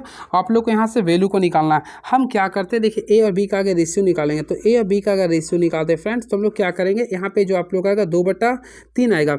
उसी प्रकार अगर b और c का रेशियो अगर निकालेगा ना, तो 1/3 आएगा। क्या आएगा 1/3। और हम लोग क्या करेंगे, तीनों के बीच में रिलेशन निकालेंगे। तो देखिए a का वैल्यू कितना था 2:3 था, b और c का वैल्यू 1:3 था। आप सॉल्व कीजिए तो देखिए a आप लोग a है, ये आप लोग का b था, ये c है। तो देखिए थोड़ा सा रेड पेन से मैं इसको ऊपर लिख रहा हूँ। तो देखिए यहाँ पे 2 को 1 से गुना किया, 2 हो गया, a का वैल्यू 2 हो गया, b का वैल्यू 3 एकम 3 हो गया, c का वैल्यू 3 3 जा 9, तो 2 3 9 आएगा, 2 3 9। तो ऑप्शन के अकॉर्डिंग देखिए तो ऑप्शन नंबर ए को क्लिक कर सकते हैं। देखिए option number A is the right answer. ये क्वेश्चन तो इजी है ना। एक कक्षा के 30 विद्यार्थियों में ने एक परीक्षा में भाग लिया। 12 विद्यार्थियों के प्रांतांकों का औसत 80 है और शेष अभ्यर्थियों के प्रांतांकों का औसत 75 है। तो कक्षा में प्रांतांकों की औसत क्या होगी। कुछ नहीं करना, जब भी इस टाइप्स का क्वेश्चन रहेगा ना तो क्या करना है, देखिए सबसे पहले 30 विद्यार्थी ने भाग लिया और यहाँ पे 12 विद्यार्थियों का औसत 80 है। हम क्या करेंगे, सबसे पहले 80 को 12 से गुना कर देंगे, तो अल्टीमेटली 12 × 96 यानी गुना कीजिए तो 960 आ गया। क्लियर है। अब शेष टोटल 30 था, तो 30 में से 12 भाग ले लिए तो 18 बचा, तो 18 को हम लोग 75 से गुना करेंगे, तो अल्टीमेटली 18 को 75 से गुना करिए तो 1350। अब बुरा के कक्षा की प्राप्त औसत, तो दोनों को ऐड कर देंगे, यानी कि फिर 960 प्लस क्या करेंगे 1350 करेंगे। टोटल संख्या आई थिंक आप लोग देखेंगे 30 था, 30 से डिवाइड करते हैं, टोटल देखिएगा तो 2310 को हम लोग 30 से भागा देंगे तो 0 0 कट गया, टोटल वैल्यू आएगा 77। ऑप्शन नंबर ए को क्लिक कर सकते हैं। चलिए ये क्वेश्चन है, आप लोग बनाइए। ए और बी की वर्तमान आयु का योग 77 साल है। 7 साल पहले ए की आयु बी की आयु का 2.5 गुना था, तो ए की वर्तमान आयु कितनी होगी। कुछ नहीं करना फ्रेंड, देखिए ए की वर्तमान आयु कुछ नहीं पता तो एक्स मान लीजिए, ठीक है। तो दोनों का योग 77 है, तो ए का जब ये है तो बी का क्या होगा 77 माइनस एक्स कीजिएगा ना, बिल्कुल कीजिएगा, है ना। अब क्या लिख रहा है, देखिए 7 साल पहले, 7 साल पहले यानी कि 7 साल पहले, तो 7 साल पहले यानी ए का उम्र, तो 7 साल पहले कर दिए। 7 साल पहले तो इसका भी 7 यानी 77 में से 7 को हटाएं, 70 हो गया, 70 माइनस एक्स कर देंगे। लिखा 7 साल पहले ए की आयु बी की आयु का, यानी जिसका आयु का तो 2.5 गुना, तो 2.5 को लिख सकते हैं 5/2 ना, बिल्कुल। यहाँ से आप लोग एक्स का वैल्यू निकालिए तो 52 वर्ष आ जाएगा, ठीक है। तो राइट आंसर कीजिए तो 52 वर्ष आ जाएगा। हल्का क्वेश्चन है ये।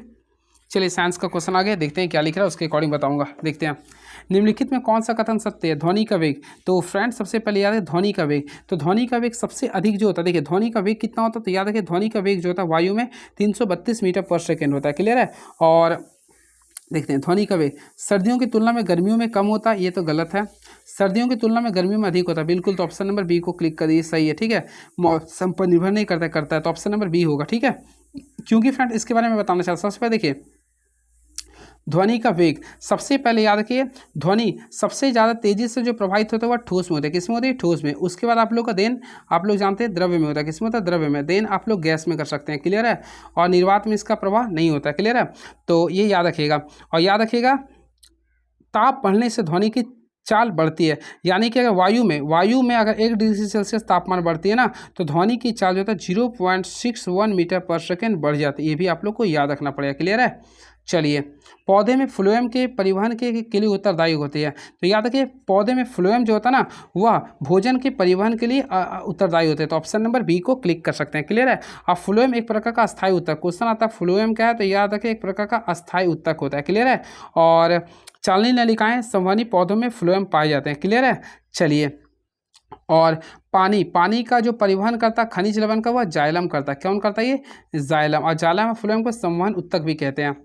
कौन से उत्तक का अंतरकोशिकीय क्षेत्र बड़ा होता है, तो फ्रेंड्स आप लोगों को मैं बताना चाहता हूँ अंतरकोशिकीय। सबसे पहले आप लोग पढ़े होंगे, एक होता है सरल उत्तक, एक होता है जटिल उत्तक। सरल उत्तक के 3 प्रकार होते हैं। पैरेन का देखिए यहाँ पे अंतरकोशिकीय ना, एक होता है सरल यानी सिंपल टिश्यू होता है, तो एक होता है उसका 3 प्रकार। एक होता है देखिए सरल उत्तक के 3 प्रकार होते हैं। पहला होता है पैरेनकाइमा, स्क्लेरेनकाइमा और एक होता है कॉलेनकाइमा, 3 होता है। तो याद रखिएगा सबसे अधिक अंतरकोशीय क्षेत्र जो होता है किसका होता है, अल्टीमेटली मैं आप लोगों को बताया था पैरेनकाइमा का होता है। किसका होता है, ये पैरेनकाइमा का। अगेन आई रिपीट, पैरेनकाइमा उत्तक का अंतरकोशिकीय क्षेत्र बड़ा होता है। क्या होता है, अंतरकोशिकीय क्षेत्र बड़ा होता है। क्लियर है। इस उत्तक का कोशिका में सघन कोशिका द्रव एवं केंद्रक पाया जाता है। क्लियर है। और कोशिका के मध्य में एक रसधानी पाया जाता है। क्लियर है। और याद रखिएगा कुछ पैरेनकाइमा में क्लोरोफिल पे पाया जाता है। क्या पाया जाता है, क्लोरोफिल, जिसकी वजह से वो प्रकाश संश्लेषण की क्लियर को कर सकते हैं। चलिए, और सबसे कम जो होता है वह कॉलिन कैमम होता है, यानी कि कॉलिन कैमम में बहुत ही कम होता है। कॉलिन कैमम में क्या होता है, बहुत ही कम होता है, ये भी आप लोगों को शायद पता होगा। चलिए अगला क्वेश्चन फ्रेंड्स, आप लोग कमेंट बॉक्स में लिखिएगा नारियल के रेखा में कौन सा उत्तक होता है, तो वैसे होता है स्क्लेरन कैमा। चलिए अगला क्वेश्चन देखते हैं क्या है, देखते हैं, है ना। देखिए, प्रकाश बल्ब का फिलामेंट बनाने के लिए किस धातु का प्रयोग करते हैं, तो अल्टीमेटली फ्रेंड्स आप लोग देखेंगे प्रकाश के बल्ब का जो फिलामेंट बनाते हैं ना, उसमें टंगस्टन धातु का प्रयोग करते हैं। तो ऑप्शन नंबर सी को क्लिक करेंगे। और टंगस्टन का संकेत क्या होता है, डब्ल्यू, इसका एटॉमिक नंबर क्या होता है 74 होता है। इस चीज़ को याद रखिएगा, क्लियर है।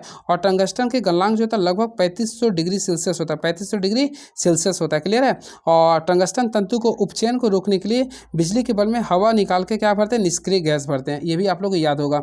बातें करना चाहते हैं नाइक्रोम की तार, तो नाइक्रोम की तार जो लगाते हैं वह हीटर में लगाते हैं। किस में लगाते हैं, हीटर में। वेग और समय के बीच संबंध दर्शाने वाले समीकरण का कौन से है, तो अल्टीमेटली फ्रेंड्स आप लोगों को पता है वेग और समय आप लोग देखे होंगे। देखिए सबसे पहले गति का नियम पढ़े हो तो इसमें कुल 3 समीकरण होता है। पहला आप लोग का होता है v बराबर क्या होता है, u प्लस ए टी। देखिए जो मैं बता रहा हूँ कभी ना भूलिएगा, v बराबर u प्लस ए टी होता है। सेकेंडली जो होता है s बराबर क्या होता है, ut plus half A T square होता है, ut plus half A T square होता है। एंड थर्डली जो होता है आप लोग का v स्क्वायर बराबर क्या होता है, अल्टीमेटली आप लोग को पता है u स्क्वायर प्लस 2as होता है। अब देखिए कभी नहीं भूलेगा, जो मैं बता दूंगा। देखिए सबसे पहले u और a जहाँ पे उसको कैंसिल कर देंगे, u a कैंसिल कर देंगे, u और a कैंसिल कर देंगे, यहाँ पे u और a कैंसिल कर देंगे। अब फर्स्ट और लास्ट के बीच रिलेशन बनाते हैं। तो देखिए तो ध्यान दीजिए क्लियर से। तो पहला में क्या है v और t, v यानी क्या होता है वेग, और t4 समय, यानी कि v बराबर ut जो होता है ना वह वेग और समय के बीच रिलेशन को बता रहा है। तो यहाँ पे क्वेश्चन को आप लोग देखना है क्या लिख रहा। सेकेंड की बात करना चाहते हैं, कलर को चेंज कर दिए। s4 होता है दूरी या फिर दिशा, दूरी लिख देता हूँ, ठीक है। तो दूरी, और t4 क्या होता है समय, तो दूरी या समय के लिए हो गया s बराबर ut plus half A T square. Thirdly के लिए क्या करते हैं, इसमें हम ब्लू का यूज करते हैं। v से क्या होता है अंतिम वेग, या फिर यहाँ पे लिख सकते हैं वेग, और s क्या होता है दूरी, ये होता है। आप क्वेश्चन देखिए वेग और समय, तो अल्टीमेटली देखिए वेग और समय के लिए क्या होता है v बराबर u प्लस ए टी। तो ऑप्शन नंबर ए को क्लिक कर देंगे, तो यानी सॉरी v बराबर u प्लस ए टी, यानी ऑप्शन नंबर सी को क्लिक कर देंगे। तो याद रखें v बराबर u प्लस ए टी जो ना समय और वेग के समीकरण को दर्शाती है। आई होप आप लोगों को मजा आ गया होगा, क्लियर है। और वही s बराबर u T plus half A T square किसका कहता है, s यानी दूरी, और t4 क्या होता है समय का, और v बराबर u प्लस सॉरी, चलिए इतना मैं बताने का प्रयास कर। एक और इसका फार्मूला होता है जहाँ आप लोग पढ़े होंगे वस्तु द्वारा n सेकंड के लिए तय किए थे। तो एस का फार्मूला जो होता है ना u प्लस हाफ कर दीजिएगा। इसके बाद हम लोग क्या करते हैं, यहाँ a लिखते हैं 2n-1। ये सारी चीज़ को याद रखिएगा। चलिए देखिए सारी चीज़ को मैं पूरे बता रहा हूँ। पौधे में फ्लोएम के उत्तक के निर्माण के लिए भाग लेने वाली कोशिकाएं होती है। तो फ्रेंड्स याद रखिए फ्लोएम में निर्माण के लिए विकल्प में एक से अधिक कोशिकाएं भाग लेती है। इसमें आप लोग देखिए फ्लोएम के कुल 4 प्रकार होते हैं। फ्लोएम के कुल 4 प्रकार होते हैं, जिसमें फ्लोएम मृदुतक भी होता है, चालनी नलिकाएं भी होता है, सह कोशिकाएं भी होती है, और साथ साथ में इसमें होता है एक फ्लोएम तंतु होती है। तो देखा तो एक से अधिक हो गया, तो ऑप्शन नंबर डी को क्लिक कर सकते हैं, क्लियर है। और फ्रेंड्स मैं आप लोग को बताना चाहता हूँ जालम भी पौधों की जड़ और तना पत्तियों में पाया जाता है, क्लियर है। चलिए अगला क्वेश्चन देखते हैं। अजाइलम फ्लोएम को क्या बोलते हैं, संवहन उत्तक, मैं पहले बता दिया हूँ। यदि वस्तु को अनंत और किसी अवतल लेंस के ऑप्टिकल सेंटर के बीच में रखा जाता है तो अपवर्तन के बाद प्रतिबिंब कैसे बनेगा। तो फ्रेंड्स याद रखिएगा, देखिए यहाँ पे कौन सा लेंस बोल रहा है, यहाँ पे देखिए अवतल लेंस बोल रहा है। तो अवतल लेंस के बारे में आप लोग पढ़े होंगे, क्लास 10 का कंसेप्ट है। सबसे पहले अवतल लेंस अगर आप लोग बना लेते हैं, ठीक है, आप लोग को ये पता ये क्या होता है, मुख्य अक्ष होता है। तो यहाँ पे बोला ऑप्टिकल सेंटर, तो ये आप लोग का बीचों बीच जो होता है उसको बोलते हैं, हटाओ कलर चेंज कर देता हूँ। देखिए ये जो बीच में होता है इसको बोलते हैं ऑप्टिकल सेंटर। तो लिख रहा यदि किसी वस्तु को अनंत और ऑप्टिकल सेंटर, मान लीजिए कोई वस्तु यहाँ से तो ये जा रहा नहीं, यहाँ पे टच मान लीजिए स्टेप्स होता है, तो यहाँ से कोई वस्तु को अगर रखेंगे ना तो ये अगर जाएगा तो बीचों बीच यानी एफ से होकर गुजरता है, तो ये हमेशा छोटा बनता है। कैसा बनता है, छोटा। तो ऑप्शन नंबर बी को क्लिक कर देंगे, क्लियर है। तो याद रखिएगा ऑप्शन नंबर बी, यानी कि ये आप लोग का छोटा बनता है। कैसा बनता है, छोटा, और हमेशा यह प्रकाश के अंदर फोकस के ही बीच बनेगा, क्लियर है। चलिए और फ्रेंड्स आप लोग को एक्स्ट्रा फैक्ट्स बताना चाहता हूँ। देखिए अवतल लेंस है, तो याद रखिए अवतल लेंस का जो क्षमता होता है वह ऋणात्मक होती है, क्या होती है, माइनस में होती है। वही उत्तल लेंस की जो क्षमता वह प्लस होती है। क्वेश्चन आज तक था, तो उत्तल लेंस की जो क्षमता होता है क्या होता है, पॉजिटिव होता है। और लेंस की क्षमता कैसे हमारा क्या होता है, डायोप्टर होता है, क्लियर है। चलिए नेक्स्ट क्वेश्चन ठीक है। जब साइकिल में ब्रेक लगाया जाता है तो ब्रेक पैड पहिए को स्पर्श करता है, इसमें कौन सी पहिए की गति को रोकेगा। तो सिंपल अर्थ है फ्रेंड्स, याद रखिएगा ना, इसका राइट आंसर होगा पैड और रिम के बीच के घर्षण को, ठीक है। चलिए आ गया क्वेश्चन, देखते हैं कि 11-12 जनवरी 2023 के बीच विधानसभाओं के अध्यक्षों का अखिल भारतीय सम्मेलन का आयोजन किस शहर में हुआ था। तो देखिए इसका जो शहर में हुआ था ना, ये जयपुर में हुआ था। कहाँ पे हुआ था? जयपुर। इस क्वेश्चन को आप लोग इग्नोर कर दीजिए क्योंकि बहुत पुराना क्वेश्चन है ये। चलिए नेक्स्ट क्वेश्चन देखते हैं क्या लिख रही है। अजय टू योगी आदित्यनाथ पुस्तक के लेखक कौन है? सबसे पहले फ्रेंड्स याद रखिए, अजय टू योगी आदित्यनाथ पुस्तक के जो लेखक है वह शांतनु गुप्ता। कौन है? शांतनु गुप्ता। तो ऑप्शन नंबर सी को क्लिक करेंगे। मैं आप लोग को बताना चाहता हूँ आदित्यनाथ योगी का नाम क्या है? अजय ही नाम है, ठीक है। योगी आदित्य नाम का बचपन का नाम था अजय सिंह बिष्ट थे। क्या थे? अजय सिंह बिष्ट थे। क्लियर है? ये भी आप लोग को ध्यान में रखना पड़ेगा। ये क्वेश्चन को अभी मैं स्किप कर रहा हूँ। देखिए 2023 में पद्म विभूषण पुरस्कार से सम्मानित दिलीप महालनोबिस किस पेशे से जुड़े थे? तो इसके बारे में आप लोग जानते थे, ये डॉक्टरी के क्षेत्र में थे। क्या थे? ये डॉक्टरी के क्षेत्र में थे। चलिए यहाँ तक हो चुका। कैसा लगा आप लोग कमेंट बॉक्स में लिखिएगा आगे। अब देखिए क्या आ गया क्वेश्चन मैथ्स का।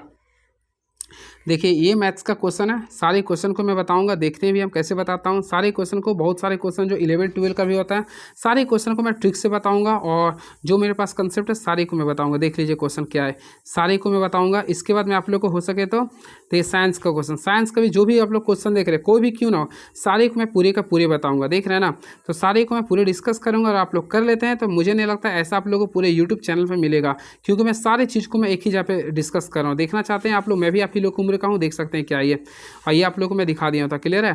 तो फ्रेंड्स चलिए स्टार्ट करता हूँ मैथ्स के क्वेश्चन को। कैसा लगा आप लोग देख सकते हैं मैथ्स का क्वेश्चन स्टार्ट। लाओ देखिए ट्रिक से ही बताऊंगा, देखता हूँ। परिमेय संख्या तो लिख रहा है परिमेय संख्या x square minus 2x plus 1 by x cube minus 1 का निकटतम पदों में होगा। सबसे पहले यहाँ पे निकटतम पदों में निकालना है। यहाँ पे क्या किया, x square minus 2x plus 1 को अगर आप लोग देखिएगा ना तो ये आप लोग का x माइनस 1 का होल स्क्वायर लिख रहा है, तो ये कर देंगे। और एक्स क्यू माइनस 1 क्यूब को कीजिएगा ना तो ए क्यू माइनस बी क्यू का फॉर्मूला पा रहा था। हम क्या हम करते हैं, सबसे पहले फॉर्मूला क्या होता है, ए माइनस बी कर देंगे। उसके बाद क्या करेंगे, देखिए उसके बाद लिख सकते हैं a square plus a b plus b square, ये फार्मूला में तोड़ सकते हैं। क्लियर है? अब यहाँ पे देखिए यहाँ से x माइनस 1 ये कैंसिल हो गया। क्लियर है? तो यहाँ पे अगर आप लोग देखिएगा तो सिंपल वे में आप लोगों के सामने क्या बच गया, x माइनस 1 बच गया। ठीक है, x माइनस 1 बच गया। अब नीचे क्या बच गया, x square plus x plus 1। अब इसको आप लोग तोड़ नहीं सकते, तोड़ने का तो आप लोग कर सकते हैं लेकिन यही आंसर आएगा। तो ये आप लोग को ऑप्शन कहीं नहीं दिया, तो इसलिए राइट आंसर ऑप्शन नंबर ई को क्लिक कीजिएगा। वैसे अगर आता है क्वेश्चन इसमें क्या कीजिएगा ना, देखिए जो वैल्यू वहाँ पे कुछ पुट करें, मान लीजिए एक्स है तो एक्स से 2 पुट किया, 2 का स्क्वायर क्या हो गया, 4 हो गया। फिर देखिए 2 दूनी क्या हो गया 4 प्लस 1, फिर एक्स के पे क्या पूरे 2 का क्यूब हुआ 8, 8 में से गया 7। यहाँ पे सॉल्व किए 1/7। अब देखिए ऑप्शन में कहाँ पे 1/7 आ रहा है, किसी में नहीं आ गया, इसलिए ऑप्शन नंबर ये इस तरफ से बना सकते हैं। ये क्वेश्चन है आप लोग के लिए, आप लोग खुद से बनाइएगा। कैलाश के बगीचे की चौड़ाई उसकी लंबाई की 2/3 है। यदि बगीचे की परिमाप 40 मीटर है तो बगीचे की लंबाई ज्ञात करना। सबसे पहले आप लोग को लंबाई नहीं पता तो हम लोग लंबाई मान लेते हैं x मान लेते हैं। ठीक है, तो उसकी चौड़ाई क्या है, इसका हो जाए 2/3 गुना x कर दें। यहाँ तक समझ में आ गया। अब इसका परिमाप लिख रहा, तो अल्टीमेटली आप लोग जानते हैं परिमाप क्या होता है, 2 × l + b होता है। यहाँ पर अगर 2 कर दें दोनों को जोड़ देंगे तो दोनों को जोड़िए तो कितना आएगा 5x/3 आएगा। अब क्या करते हैं 5 दूनी 10 का पहाड़ में 40 4 बार में आता है। तो यहाँ से x का वैल्यू देखिए तो 4 3 कितना आ गया 12 आ गया। तो राइट आंसर करेंगे x का वैल्यू यानी लंबाई जो माने थे 12 मीटर आ गया। तो ऑप्शन नंबर ए को क्लिक कर दीजिएगा। इसको सॉल्व कीजिए, इसमें मूल होंगे तो इसको अगर आप लोग सॉल्व करते हैं तो देखिए यहाँ पे पुट करके देखिए ना, तो देखिए x को x से करें एक्स स्क्वायर प्लस यहाँ पे x प्लस है तो माइनस। अब 6 को अगर आप लोग तोड़िए तो 2 और 3 में आएगा, 2 और 3 में आएगा, या फिर 2 और -3 में आएगा। ठीक है, तो आप लोग ला सकते हैं 2 और -3। तो ऑप्शन नंबर देखिए ना, तो 2 में इसमें भी इसमें भी, तो आप लोग को 1 से अधिक करना पड़ेगा। बहुत अच्छा क्वेश्चन था ये। किसी समांतर श्रेणी के p पदों का योग 3p² + 4p है तो श्रेणी के nवां पद क्या होगा। देखिए ऐसा क्वेश्चन आप लोग बहुत ही प्रॉब्लम से बनाते होंगे, लेकिन मेरे पास आप लोग पढ़ रहे हैं, मैं सारी क्वेश्चन को ट्रिक से बताऊंगा। देखिए जब भी स्टेप से आता है p पदों का योग तो आप लोग क्या कीजिए, देखिए जहाँ जहाँ पे p है सबसे पहले p के यहाँ पे आप लोग 1 पुट कीजिए। तो 1 पुट करते हैं तो आप लोग देखिए 3 आ गया, p के पे 1 के तो 1 का स्क्वायर 1 + 4 × 1 करेंगे। यहाँ पे कितना गया था 3 4 1 7। तो आप लोग का जो 7 आएगा ये याद रखें आप लोग का a का वैल्यू आ गया, यानी a का वैल्यू देखिए ये जो 7 आया ना वो आप लोग का a का वैल्यू आ गया। क्लियर है? वही बात करना चाहते हैं डी का वैल्यू। तो डी के लिए निकालने क्या करिए, जहाँ पे स्क्वायर होता है देखिए थोड़ा सा कलर को चेंज कर, देखिए जहाँ पे स्क्वायर होता है उसको उसके जो कोएफिशिएंट होता है उससे मल्टीप्लाई करें, यानी 2 है 2 को किससे गुना करें 3 से। तो डी का वैल्यू कितना आ गया 6। आप लोग को निकालना क्या था, क्या निकालना एन पर। तो ए एन का फार्मूला क्या होता है, देखिए आप लोग जानते होंगे ए एन का फार्मूला अल्टीमेटली मैं भी जानता हूँ, आप लोग a + n - 1 d होता है। ठीक है, अब देखिए ए का वैल्यू हम कितना लाए थे तो अल्टीमेटली पता 7 लाए थे, तो यहाँ 7 कर देंगे प्लस 7 प्लस एन, एन तो आप लोगों को पता है एन माइनस वन है, डी का वैल्यू कितना लाए थे 6 लाए थे। अब सॉल्व कर लीजिए ना ये, तो देखिए इसको सॉल्व कर रहे हैं तो इसको कलर देखिए 7 है, 7 रहेगा प्लस 6 को n से गुना करेंगे क्या हो गया 6n माइनस 6 को 1 से गुना 6, तो इसको भी सॉल्व करेंगे तो 6n प्लस 7 में से 6 के 1 बचा तो 6n प्लस 1 आ गया। देखिए 6n प्लस 1, ये तरीका अगर अच्छा लगा तो फिर से आप लोग देख लीजिए, सॉरी मैं डबल टाइम्स नहीं बताऊंगा, ठीक है। तो 6n प्लस 1 क्योंकि रिकॉर्डिंग हो रहा है आप लोग देख सकते हैं, तो 6n प्लस 1 आ गया। बहुत ही मज़ेदार तरीके से मैं बता दिया हूँ, क्लियर है। चलिए यदि 3 सिक्के को एक साथ उछाला जाए तो कम से कम 2 सिक्के पर चित आने की प्रायिकता क्या होगा। देखिए 3 सिक्के को एक साथ उछालते हैं, सबसे पहले याद रखिए कम से कम की बात कर रहे हैं, क्या कर रहे हैं ये कम से कम की बात कर रहे हैं, तो एटलीस्ट के लिए कंडीशन जो होता है उसके अकॉर्डिंग आप लोग को चलना पड़ेगा, क्लियर है। तो देखिए सबसे पहले एक सिक्का में हेड टेल होता है 3 टाइम्स कर रहे तो टोटल अगर NS का वैल्यू कीजिएगा तो NS का वैल्यू देख रहे हैं 8 आ गया, क्लियर है। अब कम से कम 2 सिक्का यानी एटलीस्ट पूरा 2 हेड, तो इसमें निकालिएगा तो 2 हेड। देखिए सबसे पहले HHT लिख कर सकते हैं, इसमें 2 हेड आ गया, फिर क्या कर सकते हैं HTH यानी हेड टेल हेड कर सकते हैं, फिर आप लोग जानते हैं टेल हेड टेल कर सकते हैं, और लास्टली एटलीस्ट में 2 से अधिक भी ले सकते हैं, यानी टोटल देखिएगा तो 4 आ रहा। आप लोग का इसका क्या निकाला प्रायिकता, तो क्या करें NE/NS, तो 4/8 करेंगे तो अल्टीमेटली 1/2 आएगा। ऑप्शन नंबर है बिल्कुल, तो ऑप्शन नंबर कहीं नहीं है तो ऑप्शन नंबर ई को क्लिक कर देंगे, 1/2 is the right answer, clear है। चलिए पाई का मान क्या होता है, देखिए एक होता है पाई, एक होता है पाई रेडियन। कलर दिख रहा है क्या, शायद आप लोग को दिख नहीं रहा होगा, दिखता हूँ मैं, है ना। देखिए पाई रेडियन का मान होता है, सबसे पहले फ्रेंड्स आप लोग को पता होगा पाई रेडियन का जो वैल्यू होता है, देखिए मैं लिख देता हूँ पाई, अगर यहाँ रेडियन नहीं लिखता तो गलत होता है, यहाँ पे पाई रेडियन का जो वैल्यू होता है ना वह 180 डिग्री होता है। क्या होता है ये 180 डिग्री होता है, क्लियर है। वही अगर आप लोग का केवल बोलता है 1 रेडियन का वैल्यू क्या होता है, तो आप लोग क्या कीजिएगा 180 डिग्री को पाई यानी कि 22/7 से डिवाइड करते हैं, तो इसका वैल्यू आता है 57.56 या कुछ आता है, ये होता है तो कॉम्प्लिकेटेड होता है। यहाँ पे पाई रेडियन लिख रहा था, देखिए यहाँ पे पाई रेडियन लिख रहा था, इसलिए 180 कर दिए, ऑप्शन नंबर बी को क्लिक कर सकते हैं। Then next question is now, ये क्वेश्चन काफ़ी मोहब्बत से बना सकते हैं। sin π/4, तो पाई का वैल्यू 180 होता है, 180/4 यानी कि 45। sin 45 का वैल्यू क्या होता है, तो अल्टीमेटली आप लोगों को पता होगा क्या होता है 45। sin 45 का वैल्यू sin जहाँ पाई है वहाँ पे 180 पुट करें, ठीक है। तो sin 180/4 यानी sin 45 आ गया। देखिए मैं लिख देता हूँ, यहाँ पे कीजिए sin 45 हो गया, लिख दिया हूँ।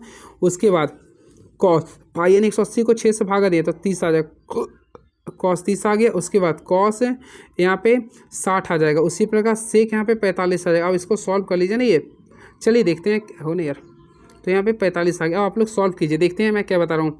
sin 45 का वैल्यू अल्टीमेटली क्या होता है 1/√2 होता है, 1/√2 कर दिया। cos 30 का वैल्यू कितना होता है √3/2 होता है, मैं कर दिया हूँ। और cos 60 का वैल्यू आई थिंक आप लोग को पता होगा, यहाँ पे 10 था, सॉरी यहाँ पे tan 60 है, तो tan 60 का वैल्यू √3 होता है, और sec 45 का वैल्यू होता है √2। ये √2 करंट हुआ, √3 केवल 3 हो गया, केवल 3 आ रहा। यहाँ पे तो √2 था ना, ये √2 और यहाँ पे 3/2 होता, तो 3/2 आएगा। क्या आएगा 3/2, इसको देख लीजिएगा ना, तो 3/2 आएगा, तो ऑप्शन नंबर ए को क्लिक कर देंगे।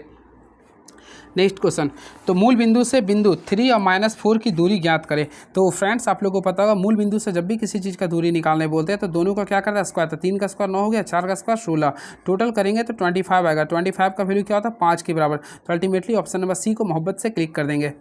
नेक्स्ट क्वेश्चन, यदि किसी त्रिभुज के दो कोण 50 डिग्री और 60 डिग्री के हो तो त्रिभुज किस प्रकार के हैं। सबसे पहले याद रखिएगा एक त्रिभुज के तीनों कोणों का योगफल 180 डिग्री होता है। हम क्या करें 180 डिग्री निकाल देंगे, अब दोनों को सम कर देंगे, 110 आ गया। तो देखिए इसका वैल्यू क्या आ रहा है 70 डिग्री। अब देखिए तीनों यानी एक का आ गया 50, एक का 60, एक का 70, तीनों का एंगल का वैल्यू देखिए 90 से कम आ जाता है। तीनों कोणों का वैल्यू अगर 90 से कम आता है तो ये जो होगा आप लोग को विषम बाहु त्रिभुज होगा। क्या होगा ये विषम बाहु त्रिभुज। तो ऑप्शन है क्या, तो देखते हैं वैसा है क्या, या फिर न्यून कोण त्रिभुज होगा, तो विषम बाहु त्रिभुज कर दीजिए। क्या कीजिए विषम बाहु त्रिभुज, ठीक है। चलिए अगला, दो समरूप त्रिभुजों का क्षेत्रफल 360 और 250 वर्ग सेंटीमीटर। यदि पहले त्रिभुज की एक भुजा 8 सेंटीमीटर और दूसरे त्रिभुज की संगत भुजा की लंबाई क्या होगा। देखिए आप लोग फार्मूला पढ़े होंगे, देखिए त्रिभुज का जो क्षेत्रफल होता है उसके भुजा के वर्ग करके बराबर होता है। तो पहला का क्षेत्रफल लिख रहा 360 लिख रहा, देन नेक्स्ट का लिख रहा 250 शायद लिख रहा, ठीक है। अब पहला का भुजा क्या लिख रहा 8 लिख रहा, और सेकेंड का लिख रहा पता नहीं है, तो हम लोग मान लेते हैं x। अब इसके भुजा के वर्ग का स्क्वायर होता है, यहाँ तक कर देंगे, ये काट देंगे, ये हो गया। अब स्क्वायर को यहाँ पे लाएंगे तो 36 किसका होता है 6 का होता है, 25 किसका होता है 5 का होता है। अब यहाँ पे क्या करेंगे, यहाँ पे 8/x करेंगे। अब क्या करेंगे 8 × 40, देखिए यहाँ पे x निकालेंगे ना तो 40/6 आएगा, और इसको रेशनलाइजेशन कीजिएगा या तोड़िएगा ना तो यहाँ पे 20 बटा क्या आ रहा 3 आ रहा, तो 20 बटा 6 पूर्णांक 2/3 आ रहा, तो ऑप्शन नंबर बी को क्लिक कर दीजिएगा। ये क्वेश्चन है काफ़ी अच्छे से बना सकते हैं। दिए गए चित्र में ABCD एक चक्रीय चतुर्भुज है जिसमें एंगल C बराबर x डिग्री और एंगल A बराबर 2x है। सबसे पहले चक्रीय चतुर्भुज के बारे में आप लोगों को पता होगा, इसका सामने का जो सम होता वह होता है 180, यानी 2x प्लस x करेंगे तो 3x डिग्री आया था। 3x का वैल्यू आ रहा है 180 डिग्री के बराबर, तो यहाँ पे x का वैल्यू क्या रहेंगे तो कितना आएगा 60 डिग्री आएगा। तो अल्टीमेटली x का वैल्यू आप लोग को पूछा तो 60 डिग्री के ऊपर आ गया। क्लियर है? आई होप आप लोगों को मजा आ गया होगा। चलिए, and very next question is now, किसी अर्धवृत्त पर बना कोण क्या होता है? हमेशा याद रखिए, किसी अर्धवृत्त पर बना कोण, मान लीजिए वृत्त है। क्लियर है? तो याद कीजिएगा, इसमें मैं बताना चाहता हूँ कंसेप्ट के अकॉर्डिंग। देखिए, एक अर्धवृत्त है तो इस पे जो बना कोण होता है, देखिए अर्धवृत्त है ना, इस पे जो बना कोण होता है हमेशा क्या होता है 90 डिग्री, तो एक समकोण बनता है। क्या बनता है? ये समकोण बनता है ये। चलिए, एंड और भी क्या नहीं, तो एक देखिए, निम्न वितरण की वर्गीकृत सारणी निम्न प्रकार है, तो इसकी माध्यिका निकालना है। तो फ्रेंड्स, अगर आप लोग इसका माध्यिका निकालते हैं, यानी 84 नंबर आ गया, 83 कहाँ गया, ओह सॉरी 83 कहाँ गया, वही तो। हाँ, यदि 10 मीटर ऊंचे खंबे की छाया की लंबाई 10√3 मीटर है तो सूर्य का उन्नयन कोण क्या हो? देखिए, सबसे पहले आप लोग को स्टेप से बनाना पड़ेगा। देखिए, इसकी ऊंचाई कितना 10 मीटर है ये, और इसका छाया की लंबाई कितना 10√3 मीटर है। आप लोग को मैं बताना चाहता हूँ, देखिए यहाँ मान ली ए है, उससे कोई इशू नहीं होता, ABC है, यहाँ पे आप लोग को 90 डिग्री लेना पड़ेगा। यहाँ पे पूरा सूर्य का उन्नयन कोण, तो अल्टीमेटली आप लोग को पता उन्नयन कोण जो आप लोग बनता है यहाँ पे बनेगा, यानी नीचे बने यहाँ पे बनेगा। तो यहाँ पे अगर आप लोग वैल्यू निकालना चाहते हैं तो देखिए, ये आप लोग यानी कि ये आप लोग का बेस हो गया, ये क्या परपेंडिकुलर, तो यहाँ पे देखिए यानी कि परपेंडिकुलर बाय बेस आ रहा, परपेंडिकुलर बाय बेस आप लोग बता सकते हैं। परपेंडिकुलर बाय बेस किसका फार्मूला था? तो tan का होता है। यहाँ पे लिखेंगे tan। अब बताइए, tan थीटा निकाल दिए, 10 1/√3, तो tan कितना डिग्री का वैल्यू 1/√3 होता है, तो अल्टीमेटली आप लोग को पता है tan 30 का होता है। तो राइट आंसर करेंगे tan 30, यानी ऑप्शन नंबर C को क्लिक कर सकते हैं। इसका आप लोग को माध्यिका निकालना, तो फ्रेंड्स याद रखिए, माध्यिका निकालने के लिए हम CF निकालते हैं आगे। तो 3 है, 3 लिखेंगे, 3 7 10 हो गया, 10 10 क्या होगा, 3 7 10 हो गया, 10 7 17 हो गया, 17 12 कितना 29 29 6 25 हो गया। यहाँ पे क्या मैं कर दिया, देखता हूँ, आवृत्ति बारे में लिख रहा ना ये, तो संचय बारे, यहाँ पे 3 है, 3 इसका निकाले, 3 है 10 23, 3 7 10 हो गया। अब यहाँ पे क्या करेंगे, 10 और 12 को जोड़ दें, कितना आ गया 22 हो गया, 22 अच्छे कितना होता है 28, 28 2 30, इस टाइप से किया तो ये CF आ गया। आप लोग फार्मूला के अकॉर्डिंग कर लीजिएगा। अब n का वैल्यू कितना, n यही हो गया, तो n का वैल्यू 30 है, तो n/2 निकालेगा तो 15 हो गया, तो n/2 निकाल दिए तो कितना आ गया 15 आ गया, है ना। आप इससे थोड़ा सा कम देखेंगे, तो थोड़ा सा कम देखेंगे तो CF कौन है, 15 से थोड़ा सा कम कौन है, तो 15 से अगर कम आप लोग देखिएगा ना, तो थोड़ा सा कम कौन है 12 इसमें है ना, तो यहाँ पे 12 लिखेंगे, ये F हो गया। ठीक है, अब बात करना चाहते हैं CF का, तो 15 से थोड़ा सा कम, ये आप लोग ये आ गया CF, तो बन जाएगा ना ये L + n/2 - CF बटा, इसका फॉर्मूला यूज कर लीजिए, L + देखिए n/2 - CF बटा F × H फार्मूला यूज कर सकते हैं। तो इसको सॉल्व कर सकते हैं, तो 53/6 आएगा 6 को। एक लंबवृत्तीय शंकु का आयतन 1232 सेंटीमीटर क्यूब है, इसके ऊंचाई 24 सेंटीमीटर है, तो इसका वक्र पृष्ठीय क्षेत्रफल क्या होगा? कुछ नहीं करना है, सबसे पहले आप लोग जानते हैं इसका आयतन का फॉर्मूला क्या था, 1/3 पाई r² है, तो 1/3 पाई कर देंगे r², तो r का वैल्यू तो नहीं है ना, तो 1/3 रहने दीजिए, सुनिए 1/3 रहने दीजिए, पाई का वैल्यू हम क्या करते हैं 22/7 कर दिए, r², तो r हमको निकालना, r² रहने दिए, h का वैल्यू 24 लिख रहा, बराबर क्या लिख रहा 1 2 3 2, है ना। और आप लोग कैंसिलेशन कीजिएगा, तो कुछ आता है क्या, देखिए 22 का पहाड़ा में शायद आता है ये, तो इसको कैंसिलेशन जब कीजिएगा ना, तो r का वैल्यू देखिएगा 7 आ जाएगा, क्या आ जाएगा 7 आ जाएगा। ठीक है, और h का वैल्यू अल्टीमेटली आप लोगों के सामने लिखा है 24, तो आप लोग जानते हैं ट्रिपलेट यूज कीजिएगा ना, 7 24 25 का होता है, तो यहाँ पे 25 सेंटीमीटर का स्लंट हाइट आएगा।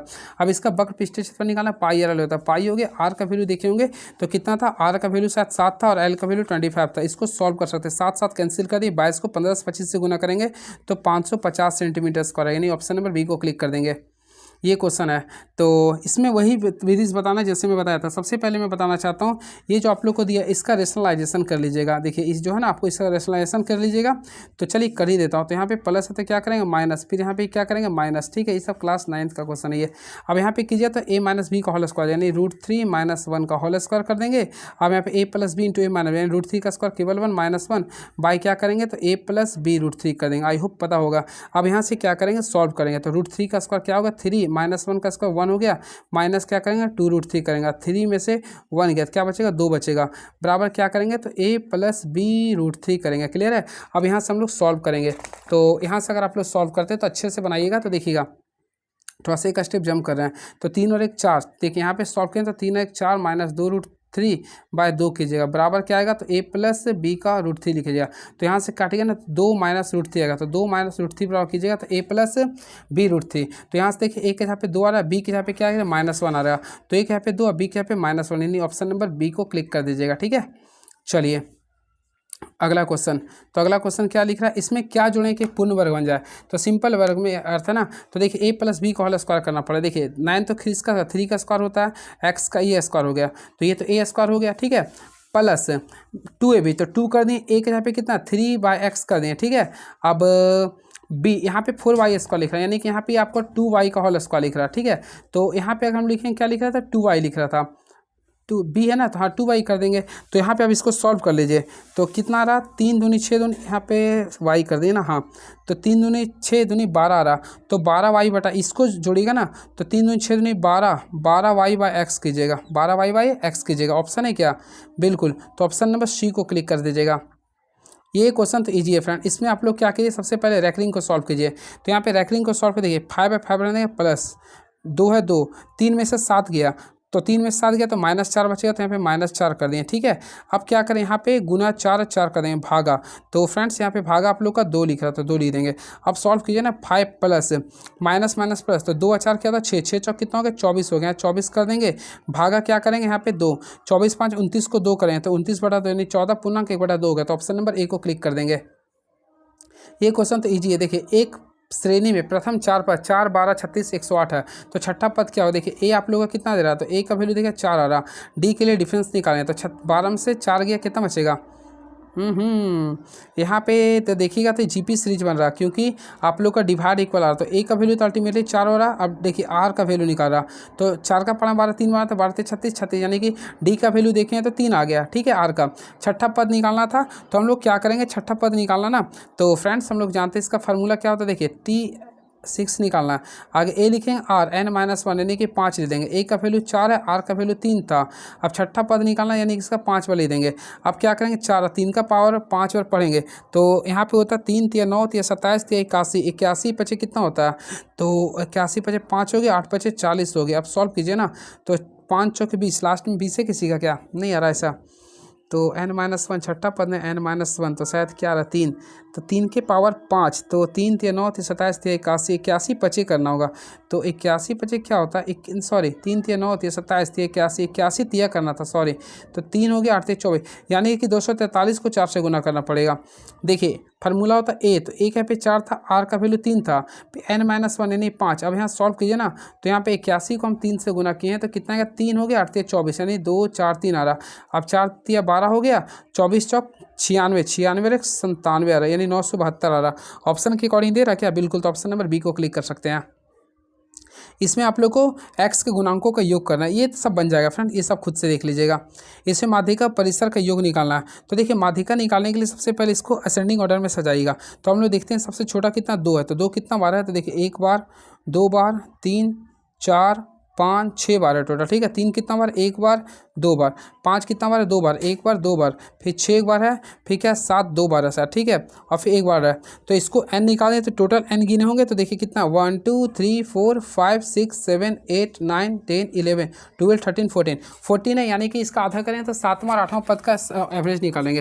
तो 7वां टर्म देखते हैं कौन सा है, पहला दूसरा तीसरा चौथा पाँचवा छठा सातवां, यानी 7वां 3 3 6 का 2 करेंगे, तो 6 का आधा कितना होता है, तो 6 का आधा होता है 3, 6 का आधा क्या होता है 3, तो इसका माध्यिका का निकालें तो माध्यिका 3 आ गया। आप परिसर क्या होता है ना, हाइस्ट माइनस लोएस्ट, यानी 8 में से 2 गया तो 6। अब दोनों को क्या करना है, योग करना है, तो 3 अच्छे क्या होता है 9, तो आठ आंसर करेंगे तो 9 होगा। देखिए मैं फास्टली बताता हूँ इसलिए क्योंकि आप लोग लास्ट में है, तो 9 होगा।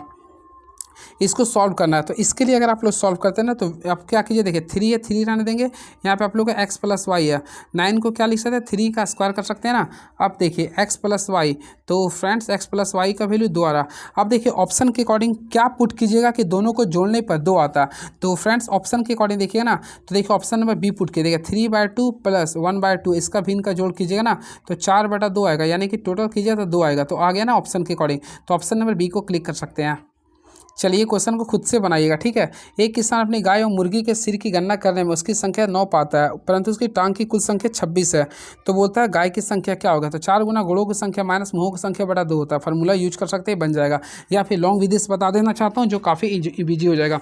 तो देखिए माना कि गाय, तो गाय की संख्या मान ली एक्स मान ली, तो मुर्गी की संख्या क्या की, जब टोटल 9 है तो 9 - x करेंगे ना ये।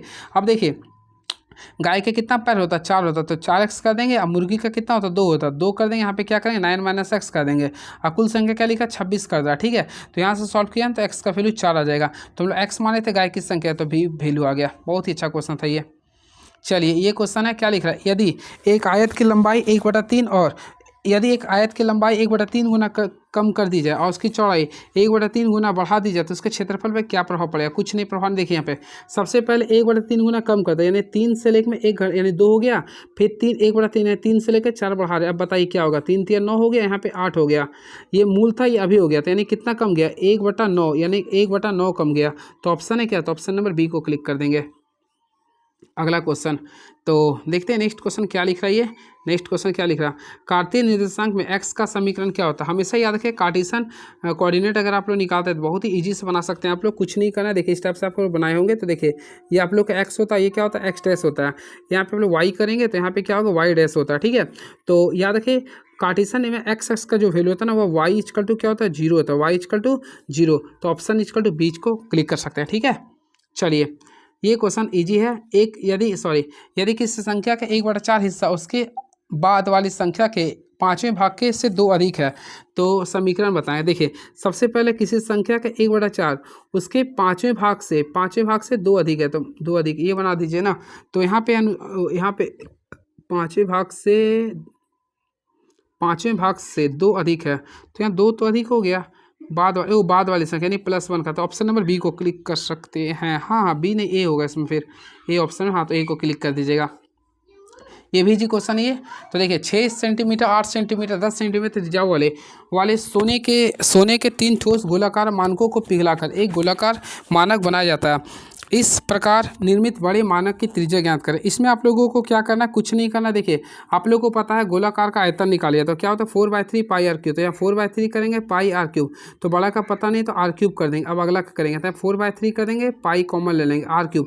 तो पहला का है 2, 6 था, तो 6 का क्यूब करेंगे तो 216 होगा, फिर 8 का क्यूब करेंगे तो अल्टीमेटली आप जानते हैं 512 होता है, फिर 10 का क्या होता है 1000 होता है। अब आप लोगों को सॉल्व करना होगा, पाई कैंसिल, 4/3 कैंसिल हो गया, तो यहाँ से R3 निकालेंगे। तो यहाँ से टोटल सॉल्व कीजिए तो 1728 आएगा। आप लोग जानते हैं 1728 किसका क्यूब रूट होता है, तो ये होता है 12 का। तो राइट आंसर करेंगे 12 सेंटीमीटर, यानी ऑप्शन नंबर बी को क्लिक कर देंगे। ये भी क्वेश्चन आप लोग के लिए बना सकते हैं आप लोग। एक परीक्षा के लिए 15 लड़कियां कुछ लड़कियां उपस्थित थी, लड़कों का औसत 26 था। तो हम क्या करेंगे, सबसे पहले 15 को 26 से गुना कर दें, यहाँ तक तो समझ आ गया। उसके बाद लड़कियों का औसत 36 था, 36 कर दिए। अब टोटल जोड़ेंगे तो 15 लड़का था और लड़की की संख्या x था। टोटल वैल्यू देखिएगा तो कितना था 30 था। अब आप लोग सॉल्व कर लीजिएगा तो x का वैल्यू आएगा 10। तो क्या था, लड़की की संख्या कितना था 10 था, तो आराम से बना सकते हैं। चलिए अगला क्वेश्चन, एक फुटकर विक्रेता कमीजों पर इस प्रकार छूट देता है कि 3 खरीदे या 2 मुफ्त पाएं। जब भी जितना मुफ्त पाने के लिए उसको ऊपर ले दीजिए, दोनों का सम का 3 2 क्या होता है 5 गुना 100 कर दीजिए। 5 का पाला में 100 कितना बनाता है 20 बनाता है, 20 दूनी कितना हो गया 40 आंसर। तो आंसर होगा 40%, जो कि इनमें से कोई नहीं होगा। क्लियर है। चलिए नेक्स्ट क्वेश्चन, एक शिष्य ने एक अंक को 5/3 से गुना के बजाय अंक को 5/3 के बजाय 3/5 से गुना कर दिया, तो गणना में हानि हुई। ऐसा क्वेश्चन आता है तो कुछ नहीं करना। देखिए यहाँ पे 5/3 है ना, तो 5/3 कर देंगे और यहाँ पे क्या लिखा 3/5।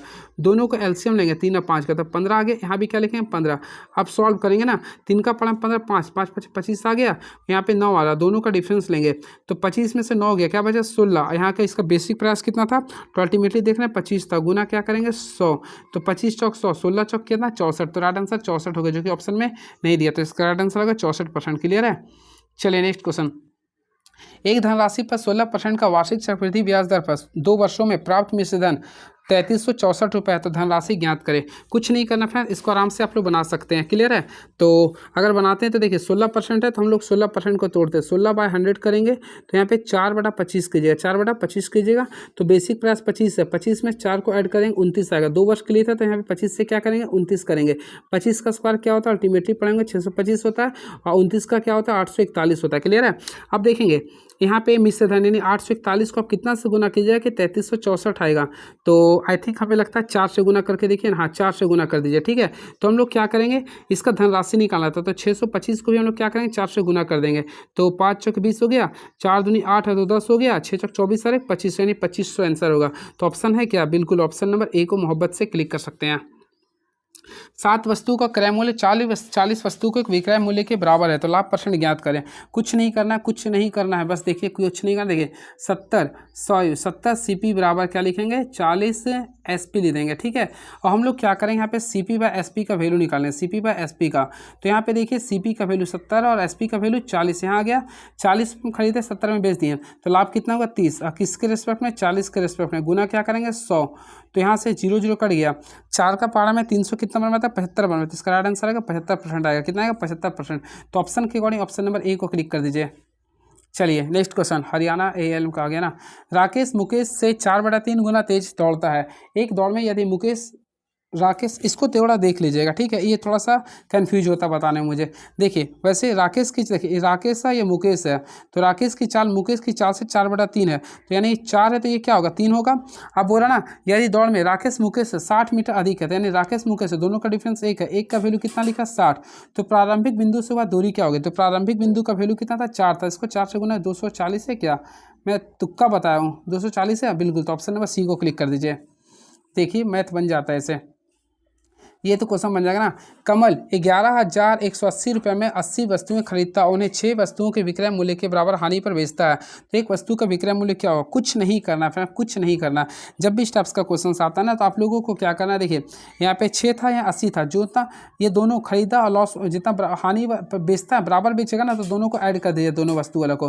तो 80 अच्छे कितना होता है 86 होता है, यानी 86 का वैल्यू आप लोग कीजिए 11,180 के बराबर, यानी एक का वैल्यू निकालें तो 130 हो जाएगा। तो right answer option number C को क्लिक कर देंगे।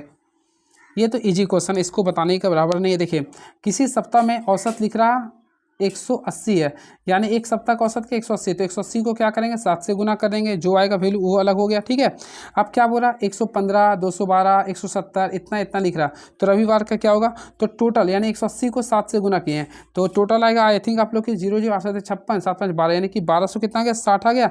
माइनस इसको सम कीजिए तो 10,000 1072 आएगा, सम कर दीजिए घटाइए तो कितना आएगा 188। Right answer option number A को क्लिक कर सकते हैं। 54 किलोमीटर प्रति घंटा की चाल से चल रही 180 मीटर लंबी रेलगाड़ी द्वारा प्लेटफॉर्म पर खड़े एक व्यक्ति को पार करने में कितना समय लगेगा, तो अल्टीमेटली समय बराबर क्या होता है दूरी बटा चाल। तो दूरी देखिएगा तो 180 लिख रहा, चाल देखिए तो 54 किलोमीटर पर घंटा को मीटर पर सेकंड बदलने के लिए 5/18 से गुना करते हैं, 18 तो 54 हो गया, 5 या 15 को हम लोग 180 को 15 से भागा देंगे, कितना है 12 सेकंड। तो राइट आंसर कीजिए तो 12 सेकंड, जो कि ऑप्शन नंबर सी को क्लिक कर सकते हैं। तो option number C is the right answer. चलिए नेक्स्ट क्वेश्चन, ये सब क्वेश्चन को खुद से बनाइए, इजी क्वेश्चन आता है, ठीक है। चलिए अब ये क्वेश्चन देख लेते हैं, ये क्वेश्चन तगड़ा है, इजी है, इसलिए 16,875 रुपये की राशि को जब वार्षिक रूप से, देखिए यहाँ पे क्या लिख रहा है, वार्षिक रूप से चक्रवृद्धि ब्याज की दर पर दी जाने वाले 8% की ब्याज दर पर निवेश किया था, 2 वर्षों बाद 19,683 रुपये मिश्रण प्राप्त होता है, तो आर का मान ज्ञात करना। देखिए यहाँ पे 2 वर्ष के लिए बोल रहा है ना, तो आप लोग को जब भी रहेगा ना, दोनों के लिए अगर राशि रहेगा तो इसका यहाँ पे मूलधन है और यहाँ पे अमाउंट है ना ये, तो यहाँ पे दोनों का 2 वर्ष के लिए तो स्क्वायर रूट निकालिए। पहला क्या लिखा था 16,875 रुपये था, ठीक है। अब यहाँ पे आप लोग का शायद लिख रहा था कितना 19,683 था ना ये।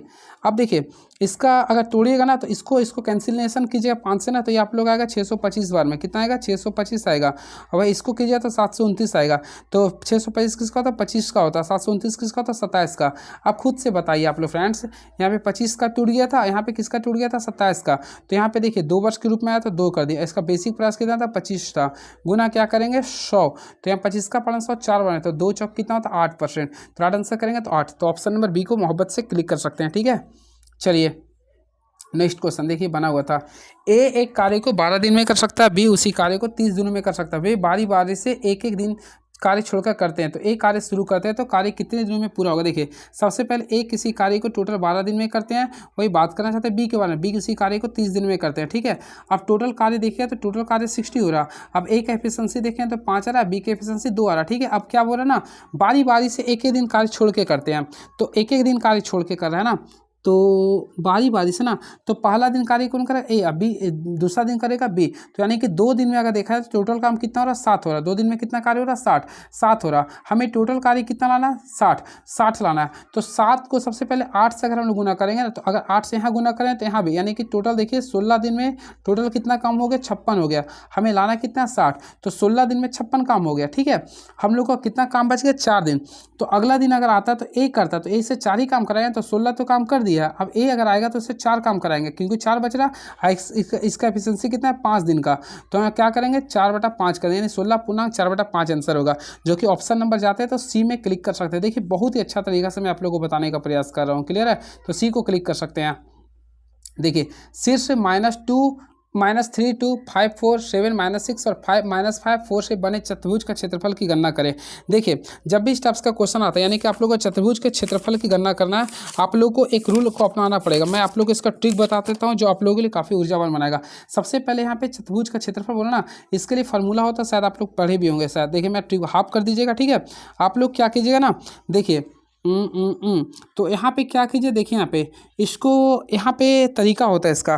तो तरीका ये होता है, आप लोग देखिए यहाँ पे 5 दूनी क्या होगा 10, और यहाँ पे देखिए 10 कर देंगे। यहाँ पे रुकिए, डिटर्मिनेंट मेथड का यूज कर सकते हैं, ठीक है। तो डिटर्मिनेंट मेथड का अगर हम लोग यूज भी करते हैं तो यहाँ पे रुकिए, तो देखते हैं, एक मिनट रुकिए, इसको और में कुछ माइंड में आ रहा है, ये चतुर्भुज का क्षेत्रफल निकालना, इसका कुछ तरीक होता था, मेरा माइंड में भी नहीं आ रहा।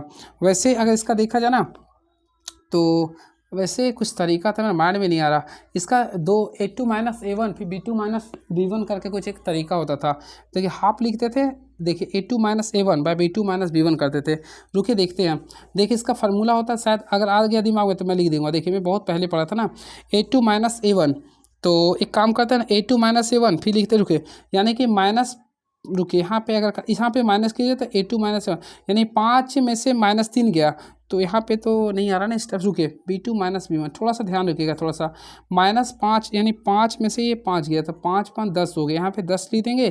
फिर क्या करते हैं, रुकिए यहाँ पे हम क्या करते हैं, रुकिए 6 दूनी 8, यानी यहाँ पे -8 हो गया। फिर आप लोग क्या कीजिए, फिर यहाँ पे 6 और यहाँ पे कीजिए, यानी कि 6 6 यहाँ पे 10 हो गया, -10 हो जाएगा। फिर 5 और यहाँ पे 3 करें तो 5 3, यहाँ भी मान लो कि आप लोग का 8 हो गया। अब इस स्टेप से आप लोग सॉल्व करते हैं, तो यहाँ पे हाफ लिख देंगे। अब आप लोग को यहाँ पे कितना रहा, -80 आ रहा, माइनस माइनस प्लस, फिर यहाँ माइनस करेंगे 80। अब यहाँ पे देखेंगे तो टोटल -160/2, टोटल आ रहा है -80 आ रहा, बिल्कुल -180 आएगा आंसर। तो माइनस नहीं लेते हैं, तो इसका राइट आंसर आएगा 80 वर्ग मीटर, तो 80 आएगा। तो ऑप्शन नंबर सी को क्लिक करेंगे, ठीक है। तो ऑप्शन नंबर सी को क्लिक करें। वैसे आप लोग जो प्रोसेस से पढ़े उसी को कीजिएगा, इसका मैं कोई फार्मूला था उसका यूज किया हूँ, ठीक है। चलिए अब आ चुके हैं, देखिए यहाँ लिखा हुआ भी था इसलिए मैं यूज किया हूँ, ठीक है।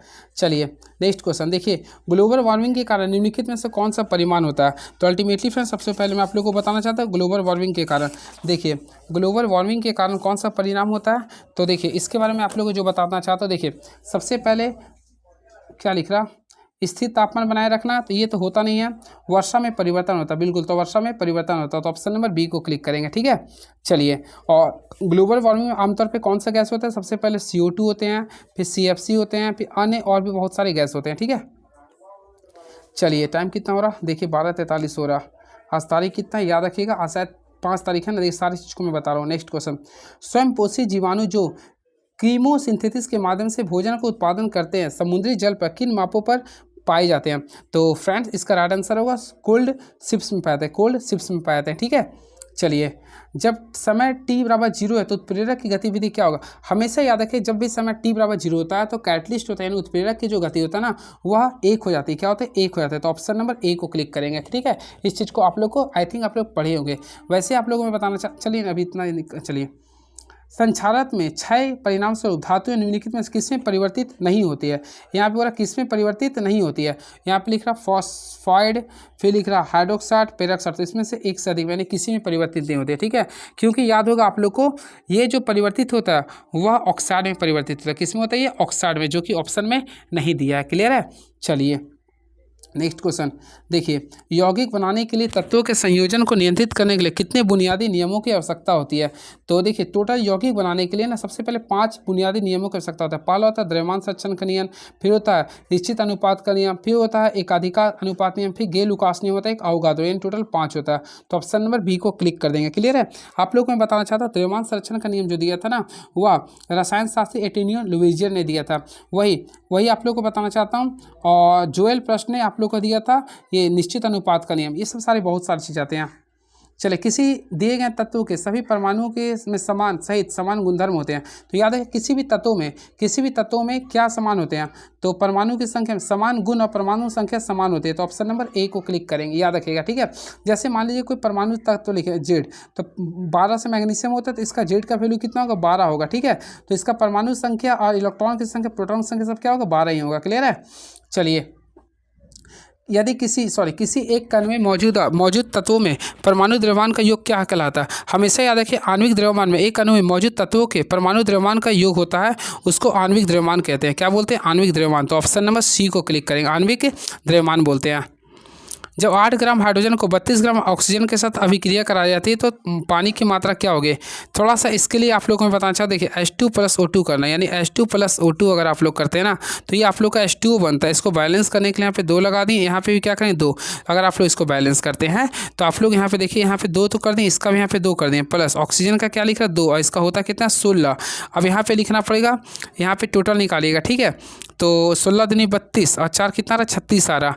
तो 36 आ रहा, और यहाँ पे होता 32, तो 36 में से 32 घटाएंगे 4, यहाँ पे क्या बोल रहा है, यहाँ पे टोटल निकालिए, तो यहाँ पे कितना 32 और यहाँ पे कितना रहा 4, तो यहाँ पे 4 ग्राम आ रहा है, यहाँ पे 32 ग्राम आ रहा, यानी कि 4 ग्राम हाइड्रोजन के जल निर्माण के लिए 32 ग्राम ऑक्सीजन की आवश्यकता होती है तथा 2 मोल जल का निर्माण होता है। तो यहाँ पे बोल रहा था कितने मोल, तो यहाँ पे देखिए 2 मोल जल का निर्माण होना, तो राइट आंसर करेंगे 2 मोल। तो ऑप्शन नंबर ए को क्लिक कर देंगे। अगला क्वेश्चन देखते हैं क्या लिखा है। चौथा आवर्त सारणी किस तत्व के साथ समाप्त होता है। सबसे पहले फ्रेंड्स आप लोग को पीरियोडिक टेबल पढ़े होंगे, तो देखिए चौथा आवर्त सारणी, तो आप लोग को आवर्त के बारे में पता हो, कुल आवर्त की संख्या 7 होता है। देखिए मैं यहाँ पे लिख देता हूँ, आवर्त को इंग्लिश में बोलते हैं पीरियड, मैं पीरियड लिख दिया हूँ। यहाँ पे इसका फर्स्ट तत्व लिख रहा हूँ, यानी फर्स्ट तत्व लिख रहा हूँ, इसके बाद आप लोग को लास्ट लिख दे रहा हूँ। देखिए स्टेप से बता देता हूँ ताकि आप लोग को बहुत ही फायदेमंद हो जाए।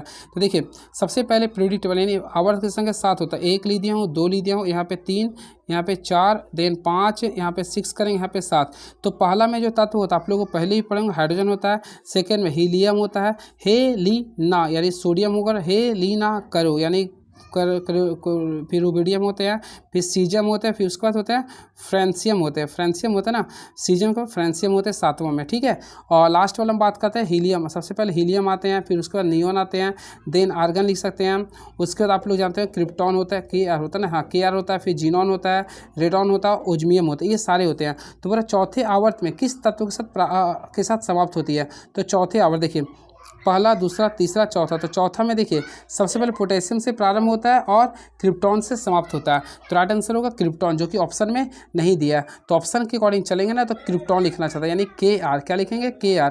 और भी जानना चाहते हैं इसका एटॉमिक संख्या 36 होता है, निकाल सकते हैं। देखिए 2, 8 करेंगे, फिर 2, 8, 18 करेंगे, लास्ट में क्या करेंगे 8। तो देखिए आप लोग कर सकते हैं इस तरफ से 18, 18 कितना 26, 8, 32, सॉरी 26 कितना हुआ 8, 16, 26, 26 8 कितना 34, 2, 36 आ गया ना।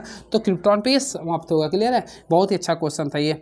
चलिए नेक्स्ट, आपके अनुसार एथीन अणु में सिग्मा बंधों की संख्या कितनी होती है। सबसे पहले एथीन, तो एथीन का फॉर्मूला आप लोग जानते हो क्या होता है, C2H, एथीन बोला ना, तो एथीन C2H4 होगा, क्योंकि एल्किन का सदस्य होता है ये। अब इसको निकाले, सीधे C कार्बन डबल बॉन्ड के साथ होगा। देखिए मैं डायरेक्टली बना देता हूँ उसका, C डबल बॉन्ड रहेगा कार्बन के साथ, फिर H कितना था 4 था, तो 2 हो गया, 3, 4। अब भर दीजिए, जहाँ जहाँ H खाली वहाँ पे भर देंगे।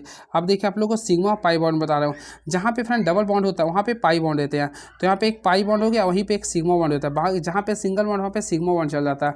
तो देखिए अब आप लोग को बोल रहा इसमें कितना सिग्मा बंधों की संख्या होता है। देखिए एक सिग्मा बॉन्ड तो कितना रहा, 1, 2, 3, 4, 5। तो यहाँ पे अगर आप लोग देखिए टोटल 5 बन रहा, वही पाई बॉन्ड की संख्या कितना बन रहा, तो 1 बन रहा। तो यहाँ पे आप लोगों को सिग्मा निकालना था, तो कितना रहा 5 आ रहा। तो अल्टीमेटली राइट आंसर करेंगे तो 5 आ गया, यानी ऑप्शन नंबर सी को क्लिक कर सकते हैं। क्लियर है। चलिए, लंदन बल को किस बल के रूप में आना है। तो फ्रेंड्स आप लोग को मैं बताना चाहता हूँ, लंदन फैलाव बल को हम लोग सबसे कमजोर अंतः आणविक बल कहते हैं। तो ऑप्शन बोलेंगे तो फैलाव बल बोलते हैं। क्या बोलते हैं, फैलाव बल बोलते हैं। तो ऑप्शन नंबर ए को क्लिक कर सकते हैं। क्लियर है। और फ्रेंड्स मैं आप लोग को बताना चाहता हूँ, ये जो होता है ना वेन डर वाल्स जो होता है, यानी वेन डर वाल्स जो बल होता है उसी का एक हिस्सा होता है। क्लियर है। चलिए, and very next question is now, acid की क्षमता किसके क्रम में बढ़ती है। अल्टीमेटली फ्रेंड्स याद रखें, एसिड की क्षमता जो होती है निम्न क्रम में बढ़ती है। सबसे पहले आप लोग को पढ़े होंगे, देखिए यहाँ पे फ्लोराइड होता है, फिर क्लोराइड होता है, फिर ब्रोमाइड होता है और आयोडाइड होता है। फ्लोरीन ये होता है, आप लोग H लगा सकते हैं हाइड्रोडाइड के रूप में, H H H H। तो इस टाइप से आप लोग बढ़ा सकते हैं। तो देख सकते हैं, तो बिल्कुल, तो ऑप्शन के अकॉर्डिंग देखिए तो ऑप्शन नंबर ए को काफ़ी अच्छे से कर सकते हैं, यानी कि फ्लोराइड, क्लोराइड, ब्रोमाइड और आयोडाइड होता है। क्लियर है। और एसिड के बारे में आप लोगों को पता है, एसिड उसे कहते हैं जिसमें हाइड्रोजन बॉन्ड होता है, यानी H+ आयन की सांद्रता जिसमें होती है उसे बोलते हैं एसिड बोलते हैं। क्लियर है। और याद रखिएगा हाइड्रोजन बॉन्ड की क्षमता जितनी कम होती है अम्ल उतना ही प्रबल होगा। क्लियर है। तो ये सब सारी चीज़ों को आप लोग को ध्यान से रखना पड़ेगा। चलिए अगला क्वेश्चन देखते हैं क्या लिख रहा है ये। एक मजबूत अम्ल में क्या होता है? तो फ्रेंड्स आप लोग को मैं बताना चाहता हूँ, एक मजबूत अम्ल में कमजोर संयुग्म क्षारक होते हैं, यानी उसमें कमजोर OH की मात्रक होता है। तो राइट आंसर करेंगे तो कमजोर संयुग्म क्षारक, यानी ऑप्शन नंबर बी को क्लिक कर देंगे। क्लियर है। चलिए and very next question is now, zinc sulphide का बनना निम्नलिखित में से किसका उदाहरण है? तो अल्टीमेटली फ्रेंड्स मैं आप लोग को बताना चाहता हूँ, जिंक सल्फाइड का बनना जो है ना वो ऑक्सीकरण का उदाहरण होता है, यानी ऑक्सीकरण। अल्टीमेटली आप लोग को पढ़े भी होंगे। देखिए जिंक सल्फाइड तो ZnS+ जो बनता है ना इसी का उदाहरण होता है। क्लियर है। चलिए अगला क्वेश्चन देखते हैं क्या लिख रही है। तो लिख रहा धातु क्रियाशील श्रृंखला के अनुसार निम्नलिखित में से कौन सा सत्य है? तो अल्टीमेटली फ्रेंड्स आप लोग को मैं बताना चाहता हूँ, देखिए यहाँ पे मैं लिखा हुआ था पोटेशियम होता है, फिर सोडियम होता है, कैल्शियम, मैग्नीशियम, एल्यूमिनियम, जिंक, ये सब होते हैं। तो इसके अकॉर्डिंग देखिएगा ना कौन सा कथन सत्य है। तो ऑप्शन के अकॉर्डिंग देखिएगा तो जिंक Ag, इसमें देखिए ना वैसा कुछ नहीं है। तो वैसे होता क्या, देखिए जिंक सबसे ज़्यादा होता है, कंपेरिजन तो कॉपर होता है, फिर क्या होता है Ag होता है। तो इसमें ऑप्शन वैसा दिया ही नहीं था, तो ये होना चाहता जो कि नहीं देता, इनमें से कोई नहीं होगा। ठीक है। तो ये थोड़ा टफ था। वैसे इसका मैं कुछ कुछ लिखा हूँ, देखिए सबसे पहले पोटेशियम लिखते हैं, फिर सोडियम, कैल्शियम, इसको देख लीजिएगा। चलिए नेक्स्ट क्वेश्चन, बहुत ही टफ क्वेश्चन था ये। देखिए हाइड्रोजन की तुलना में हाइड्रोजन की प्रतिक्रियाशीलता किस प्रकार की होती है? तो फ्रेंड्स मैं आप लोगों को बताना चाहता हूँ, हाइड्रोजन की तुलना में हाइड्रोजन की प्रतिक्रियाशीलता जो होती है वो काफ़ी कम होती है, यानी निम्न लिखेगी। तो ऑप्शन नंबर बी को क्लिक कर दीजिएगा।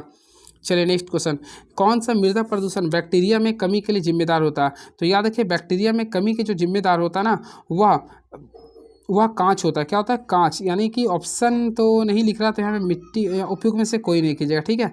चलिए निम्नलिखित में से कौन सा कोशिकांग प्रोटीन और लिपिड के परिवहन, संशोधन और पैकेजिंग का कार्य करता है? देखिए पैकेजिंग, सबसे पहले पैकेजिंग के बारे में जो काम करता है वह गोल्जी कॉम्प्लेक्स करता है। कौन करता है? Golgi complex. तो ऑप्शन नंबर सी को क्लिक करेंगे। Again I repeat, Golgi complex जो होता है ना कोशिकांग के प्रोटीन, लिपिड के परिवहन और संशोधन और पैकिंग के जिम्मेदार होते हैं। क्लियर है।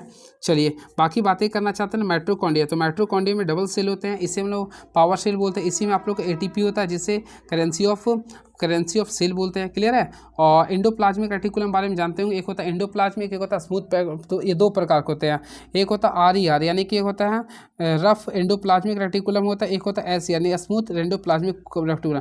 ये जो आप लोग का राइबोसोम में आता है, ये आप लोग का वसा में आते हैं। तो सारी चीज़ को आप लोग पढ़ाया हुआ है। इंजाइम लैक्टेज निम्नलिखित में किसमें पाया था? तो फ्रेंड्स आप लोगों को पता होगा इंजाइम लैक्टेज जो होता है ना वो प्लाज्मा झिल्ली में पाया था। किसमें पाया था? प्लाज्मा झिल्ली में। तो ऑप्शन नंबर सी को काफ़ी मोहब्बत से क्लिक कर लीजिए। क्लियर है। बातें करना चाहते हैं लैक्टेज के बारे में, तो याद है कि लैक्टेज एक प्रकार का एंजाइम हो जाता है जो कि दूध और दही के उत्पादों में शर्करा को लैक्टेज को तोड़ने में कार्य करता है। क्लियर है। चलिए बातें करना चाहते हैं लैक्टोज। तो लैक्टोज एक प्रकार का जो है ना डाइसैकराइड एंजाइम होते हैं। प्रोटीन के विस्तृत तृतीय संरचना किस तकनीक द्वारा निर्धारित करती है? तो अल्टीमेटली इसके लिए मतलब एक्सरे क्रिस्टलोग्राफी बोलते हैं। ठीक है। अब प्रोटीन क्या, तो एक प्रकार का पॉलीमर है जिसमें मेन जो होता है पॉलीपेप्टाइड होते हैं, और इसका जो सबसे छोटी यूनिट होता है उसको बोलते हैं अमीनो एसिड, जिसका फार्मूला क्या होता है? NH2COOH होता है। ये भी आप लोग को ध्यान में रखना पड़ेगा। क्लियर है।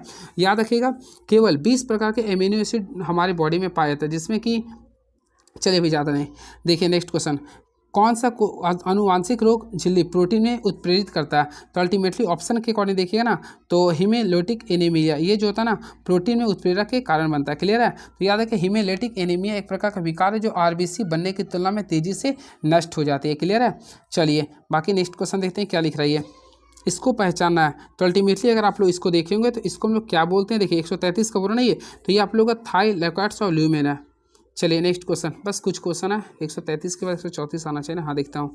तो लिख रहा न्यूक्लियोटाइड्स DNA का मूल इकाई है, कौन सा शर्करा उपस्थित होती है? तो फ्रेंड्स याद रखें न्यूक्लियोटाइड्स में न्यूक्लियोटाइड DNA का तो मूल इकाई होता है, इसमें डीऑक्सीराइबोस शर्करा होती है। क्या होता है? डीऑक्सीराइबोस शर्करा होती है। ठीक है। चलिए इसके बारे में आप लोग को बताना चाहता हूँ। सबसे पहले याद रखिएगा न्यूक्लियोटाइड्स जो होते हैं ना वह 3 चीज़ से बने होते हैं। सबसे पहले 3 चीज़ से बने होते हैं। तीनों चीज़ के बारे में आप लोग को बताना चाहता हूँ। फर्स्ट ऑफ ऑल इसमें जो होता है वह DNA होता है। क्या होता है? हैं, deoxy ribose nucleic acid. Second जो होता है वो आरएनए होता है, यानी राइबोज न्यूक्लिक एसिड होता है, क्लियर है। और थर्ड जो होता है वो न्यूक्लिक एसिड होता है, क्या होता है, न्यूक्लिक एसिड होता है। ये तीनों के कॉम्बिनेशन से आप लोग का न्यूक्लियोटाइड्स बने होते हैं, क्लियर है। और याद रखिए प्रत्येक न्यूक्लियोटाइड्स में एक नाइट्रोजन बेस, एक पेंटोज शर्करा और एक फॉस्फेट बना होता है, क्लियर है। और वही डीएनए में 4 प्रकार के न्यूक्लियोटाइड्स आधार होते हैं, जिसका नाम होता है सबसे पहले देखिए, एक होता है एडेमिन, एक होता है थायमिन, एक होता है साइटोसिन, एक होता है ग्वानिन होता है। ये आप लोग को ध्यान में रखना पड़ेगा, क्लियर है। जिसमें कि एडेमिन और थायमिन जो होता है वो डबल बॉन्ड के साथ जुड़े होते हैं, और साइटोसिन और ग्वानिन जो होता है ना वो ट्रिपल बॉन्ड के साथ जुड़े होते हैं। ये सब सारी चीज़ों को आप लोग काफ़ी मोहब्बत से पढ़े होंगे, क्लियर है। और याद रखिए डीएनए पहली बार 1880 के दशक में रसायन शास्त्री जोहान फ्रेडरिक मिश्र द्वारा खोजा गया था, क्लियर है। और डीएनए का जो सिद्धांत दिया था रॉबर्ट एंड क्रिक दिया था, सर वाटसन एंड क्रिक ने दिया था। सारी चीज़ को तो मैं बता रहा हूँ। देखिए मानव मस्तिष्क में निम्नलिखित में से किस भाग में श्वास को नियंत्रित करने का केंद्र स्थित होता है? तो अल्टीमेटली फ्रेंड्स पता होगा मानव मस्तिष्क में मेडुला ओब्लागेंटा होता है। मेडुला ओब्लागेंटा में श्वास को नियंत्रित करने के लिए केंद्र स्थित होता है। तो ऑप्शन नंबर ए को क्लिक करेंगे, क्लियर है। वही बातें करना चाहते हैं मॉडुला ओब्लागेंटा। तो फ्रेंड्स याद रखिए आप एक प्रकार का पश्च मस्तिष्क का एक भाग होता है जो कि रीढ़ की हड्डी के सिरे पर फूली होती है, क्लियर है। चलिए बातें करना चाहते हैं सेरेब्रम। तो सेरेब्रम हमारे मस्तिष्क का सबसे बड़ा पार्ट्स होता है, जिसे हम लोग क्या बोलते हैं, तो सेरेब्रम के बारे में आप लोग जानते हैं, ये आप लोग को मेमोरी भी कहलाता है, क्लियर है। चलिए और एक होता है सेरेबेलम। तो सेरेबेलम क्या करता है, शरीर को संतुलन बनाए रखने में काम आता है। ये क्वेश्चन TRE 3 में आता है। कान और आप लोग का जो सेरेबेलम होता है ये दोनों बैलेंस को रखता है, ठीक है। चलिए मनुष्य में रीढ़ की हड्डी कितने जोड़े में होता है?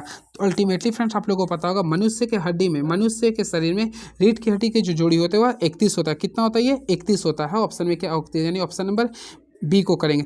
अब देखिए आप लोग पढ़े भी होंगे, इस टाइप से आप लोग का ये रीढ़ की हड्डी होता है, जिसमें आप लोग इसको सांप के स्ट्रक्चर में होता है, ठीक है। इस टाइप से आप लोग देखे भी होंगे, आप लोग के बॉडी में भी है ना।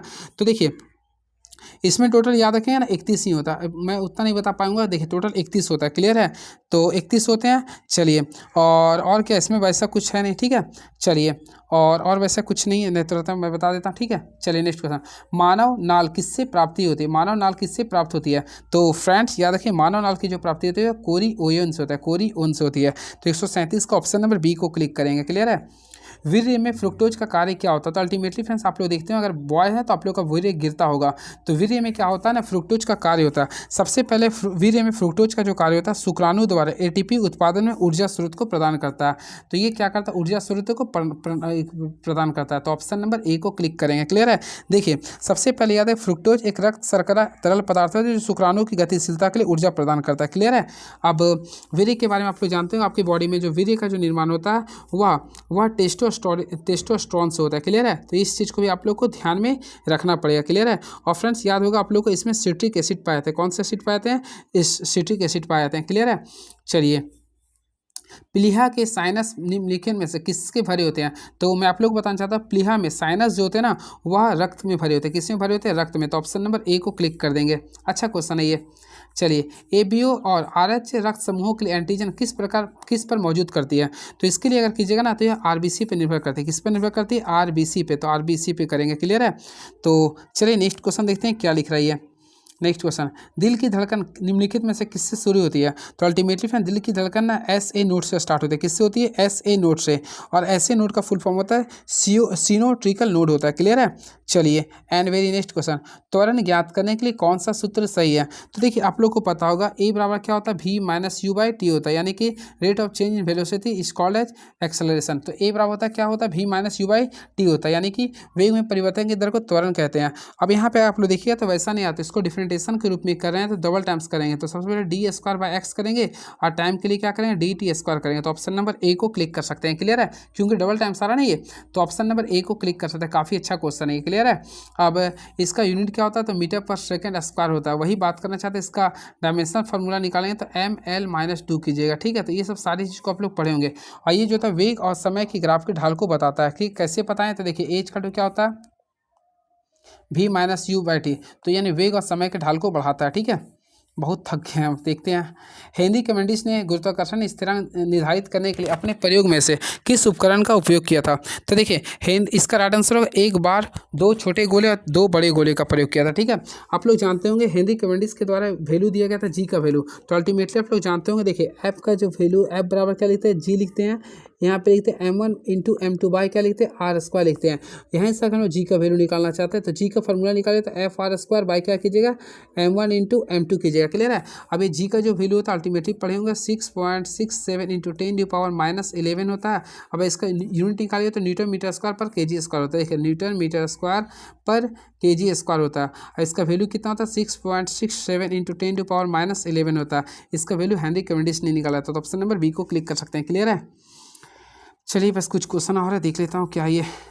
देखिएगा विकिरण के लिए किसी माध्यम की आवश्यकता नहीं होती है। तो फ्रेंड्स आप लोगों को पता होगा विकिरण होता है उसके लिए किसी भी माध्यम की आवश्यकता नहीं होती। तो ऑप्शन नंबर ए को क्लिक कर सकते हैं। ठीक है। वही ऑप्शन नंबर बी लिख रहा है आप लोग का। संवहन के कणों को उनके स्थान पर कंपन द्वारा उष्मा स्थानांतरित कर सकती है। नहीं, ऐसा नहीं होता, कंपन द्वारा नहीं होता। इसके लिए आप लोग का होता है लिक्विड और ये गैस में होती है। ठीक है। और संचालन के लिए तो आप लोग जानते हैं इसमें क्या होता है ठोस की जरूरत है। तो ऑप्शन नंबर ए आप लोग का सही होगा। क्लियर है। चलिए ये क्वेश्चन है इसको स्किप मैं कर रहा हूँ। और कुछ बच गया क्या, तो देखते हैं क्या लिख रहा। ध्वनि की चाल संबंध में लाप्लास सुधार निम्नलिखित में किस प्रक्रिया का उपयोग किया था। तो अल्टीमेटली फ्रेंड्स इसका राइट आंसर होगा जिसने प्रयोग किया था वह एडियाबैटिक था। क्या था, एडियाबैटिक था। आई होप पढ़े होंगे। तो ध्वनि की चाल के लिए लाप्लास ने एडियाबैटिक प्रोसेस का प्रयोग किया था। क्लियर है। चलिए एडियाबैटिक में क्या था ना, ध्वनि जब माध्यम में गमन करती है तो तापमान परिवर्तित होता है तो उसमें क्या था यानी हीट जो था ना वह कांस्टेंट होता है। ये एडियाबैटिक का था। क्लियर है। चलिए आइसोथर्मल में टेम्परेचर कांस्टेंट होता है। आइसोकोरिक में क्या होता है तो वॉल्यूम कांस्टेंट होता है। एडियाबैटिक में प्रेशर कांस्टेंट होता है। गोलाकार अपवर्तक सतह कितने प्रकार के होते हैं, काफ़ी इजी क्वेश्चन है। तो गोलाकार अपवर्तक सतह दो प्रकार के होते हैं, एक होता है उत्तल अपवर्तक, एक होता है अपवर्तक यानी अवतल। तो ऑप्शन नंबर बी को क्लिक करें। देखिए ये होता है उत्तल लेंस होता है, ये क्या होता है अवतल लेंस होता है। ये सब सारे जानते होंगे आप लोग। ट्रांसफार्मर को कोर बनाने के लिए आमतौर पर निम्नलिखित में से किसका उपयोग किया था। तो अल्टीमेटली फ्रेंड्स आप लोग को पता होगा ना, ट्रांसफार्मर का कोर बनाने के लिए हम लोग किसका नर्म लोहा यानी कि नर्म लोहे का प्रयोग करते हैं। क्या करते हैं, नर्म लोहे का प्रयोग करते हैं। क्लियर है। और फ्रेंड्स आप लोग को पता होगा ट्रांसफार्मर जो होता है ना एक ऐसा डिवाइस है जो हाई वोल्टेज को लो वोल्टेज में लो वोल्टेज को हाई वोल्टेज में बदलने का कार्य करता है। ये माइकल फैराडे के सिद्धांत पे कार्य करता है। क्लियर है। और इसमें हम लोग इसको लैमिनेट करते हैं इसका कोर को, क्योंकि इसमें रिड्यूस टू एडी करंट का प्रयोग करते हैं। क्लियर है। चलिए बाकी क्वेश्चन आएगा तो मैं इससे कोई भी क्वेश्चन बता दूंगा। ठीक है। चलिए कौन सा चुंबकीय मेरिडियन की परिभाषा है। तो देखिए चुंबकीय मेरिडियन की जो परिभाषा होता है स्वतंत्र रूप से निलंबित या अक्ष वाले चुंबक के अक्ष से गुजरने वाले ऊर्ध्वाधर तल को बोलते हैं। क्लियर है। चलिए एंड लास्ट क्वेश्चन, परमाणुओं के बोर मॉडल के संबंध में निम्नलिखित में कौन सा कथन सत्य है। तो देखिए यह मानता है कि इलेक्ट्रॉनों का कोणीय संवेग परिमाणित होता था। पहला आप लोग का 110% सही है क्योंकि वो उन्होंने एंगुलर मोमेंटम के बारे में बताया था। ठीक है। फिर वो रही फैराडे के नियम का उपयोग करता, गलत है ये। परमाणु के निरंतर उत्सर्जन स्पेक्ट्रम के भविष्य नहीं, गलत है। तो ऑप्शन नंबर ए को क्लिक कर दिया। ठीक है।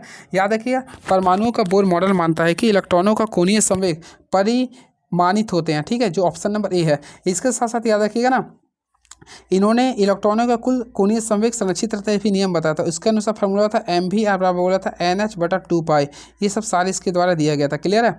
तो चलिए कैसा लगा आप लोग कमेंट बॉक्स में लिखिएगा। आंसर का नीड होगा तो देख सकते हैं मैं यहाँ पे ला दिया हूँ। और फ्रेंड्स कैसा लगा मेरा एक्सप्लेनेशन तो आप लोग कमेंट बॉक्स में जरूर लिखिएगा। और आप लोग की ये पॉजिटिव चीज़ है, देख लीजिए बिहार के मुख्यमंत्री का माननीय नीतीश कुमार का ये स्टेटमेंट आ चुका है। इस चीज़ को देखिए और पॉजिटिव रहिए, तैयारी कीजिए। और मेरे से जो हो रहा है मैं आप लोग के सामने बता रहा हूँ। कहीं प्रॉब्लम होता कुछ मिस्टेक होता तो आप लोग कमेंट बॉक्स में जरूर लिखिए। और इस चीज़ को याद रखिएगा जब समय किसी का इंतजार नहीं करता तो आप सही समय का इंतजार क्यों करते हो। जो समय अभी चल रहा है वही सबसे बेहतर है। ठीक है। तो इस चीज़ को ध्यान में रखिएगा। और क्या बाकी दिक्कत होगा तो आप लोग हमसे कांटेक्ट कर सकते हैं। हमारा नाम जानते हैं सागर कुमार है। और किसी चीज़ का प्रॉब्लम है तो आप लोग हमारे नंबर पे कॉल कर सकते हैं, व्हाट्सअप कर सकते हैं 9852426772। ये मेरा मार्क्स है, ये कर सकते हैं। क्लियर है। चलिए thank you so much, hope for the best and all the best for you bright future. Thank you so much, hope for the best.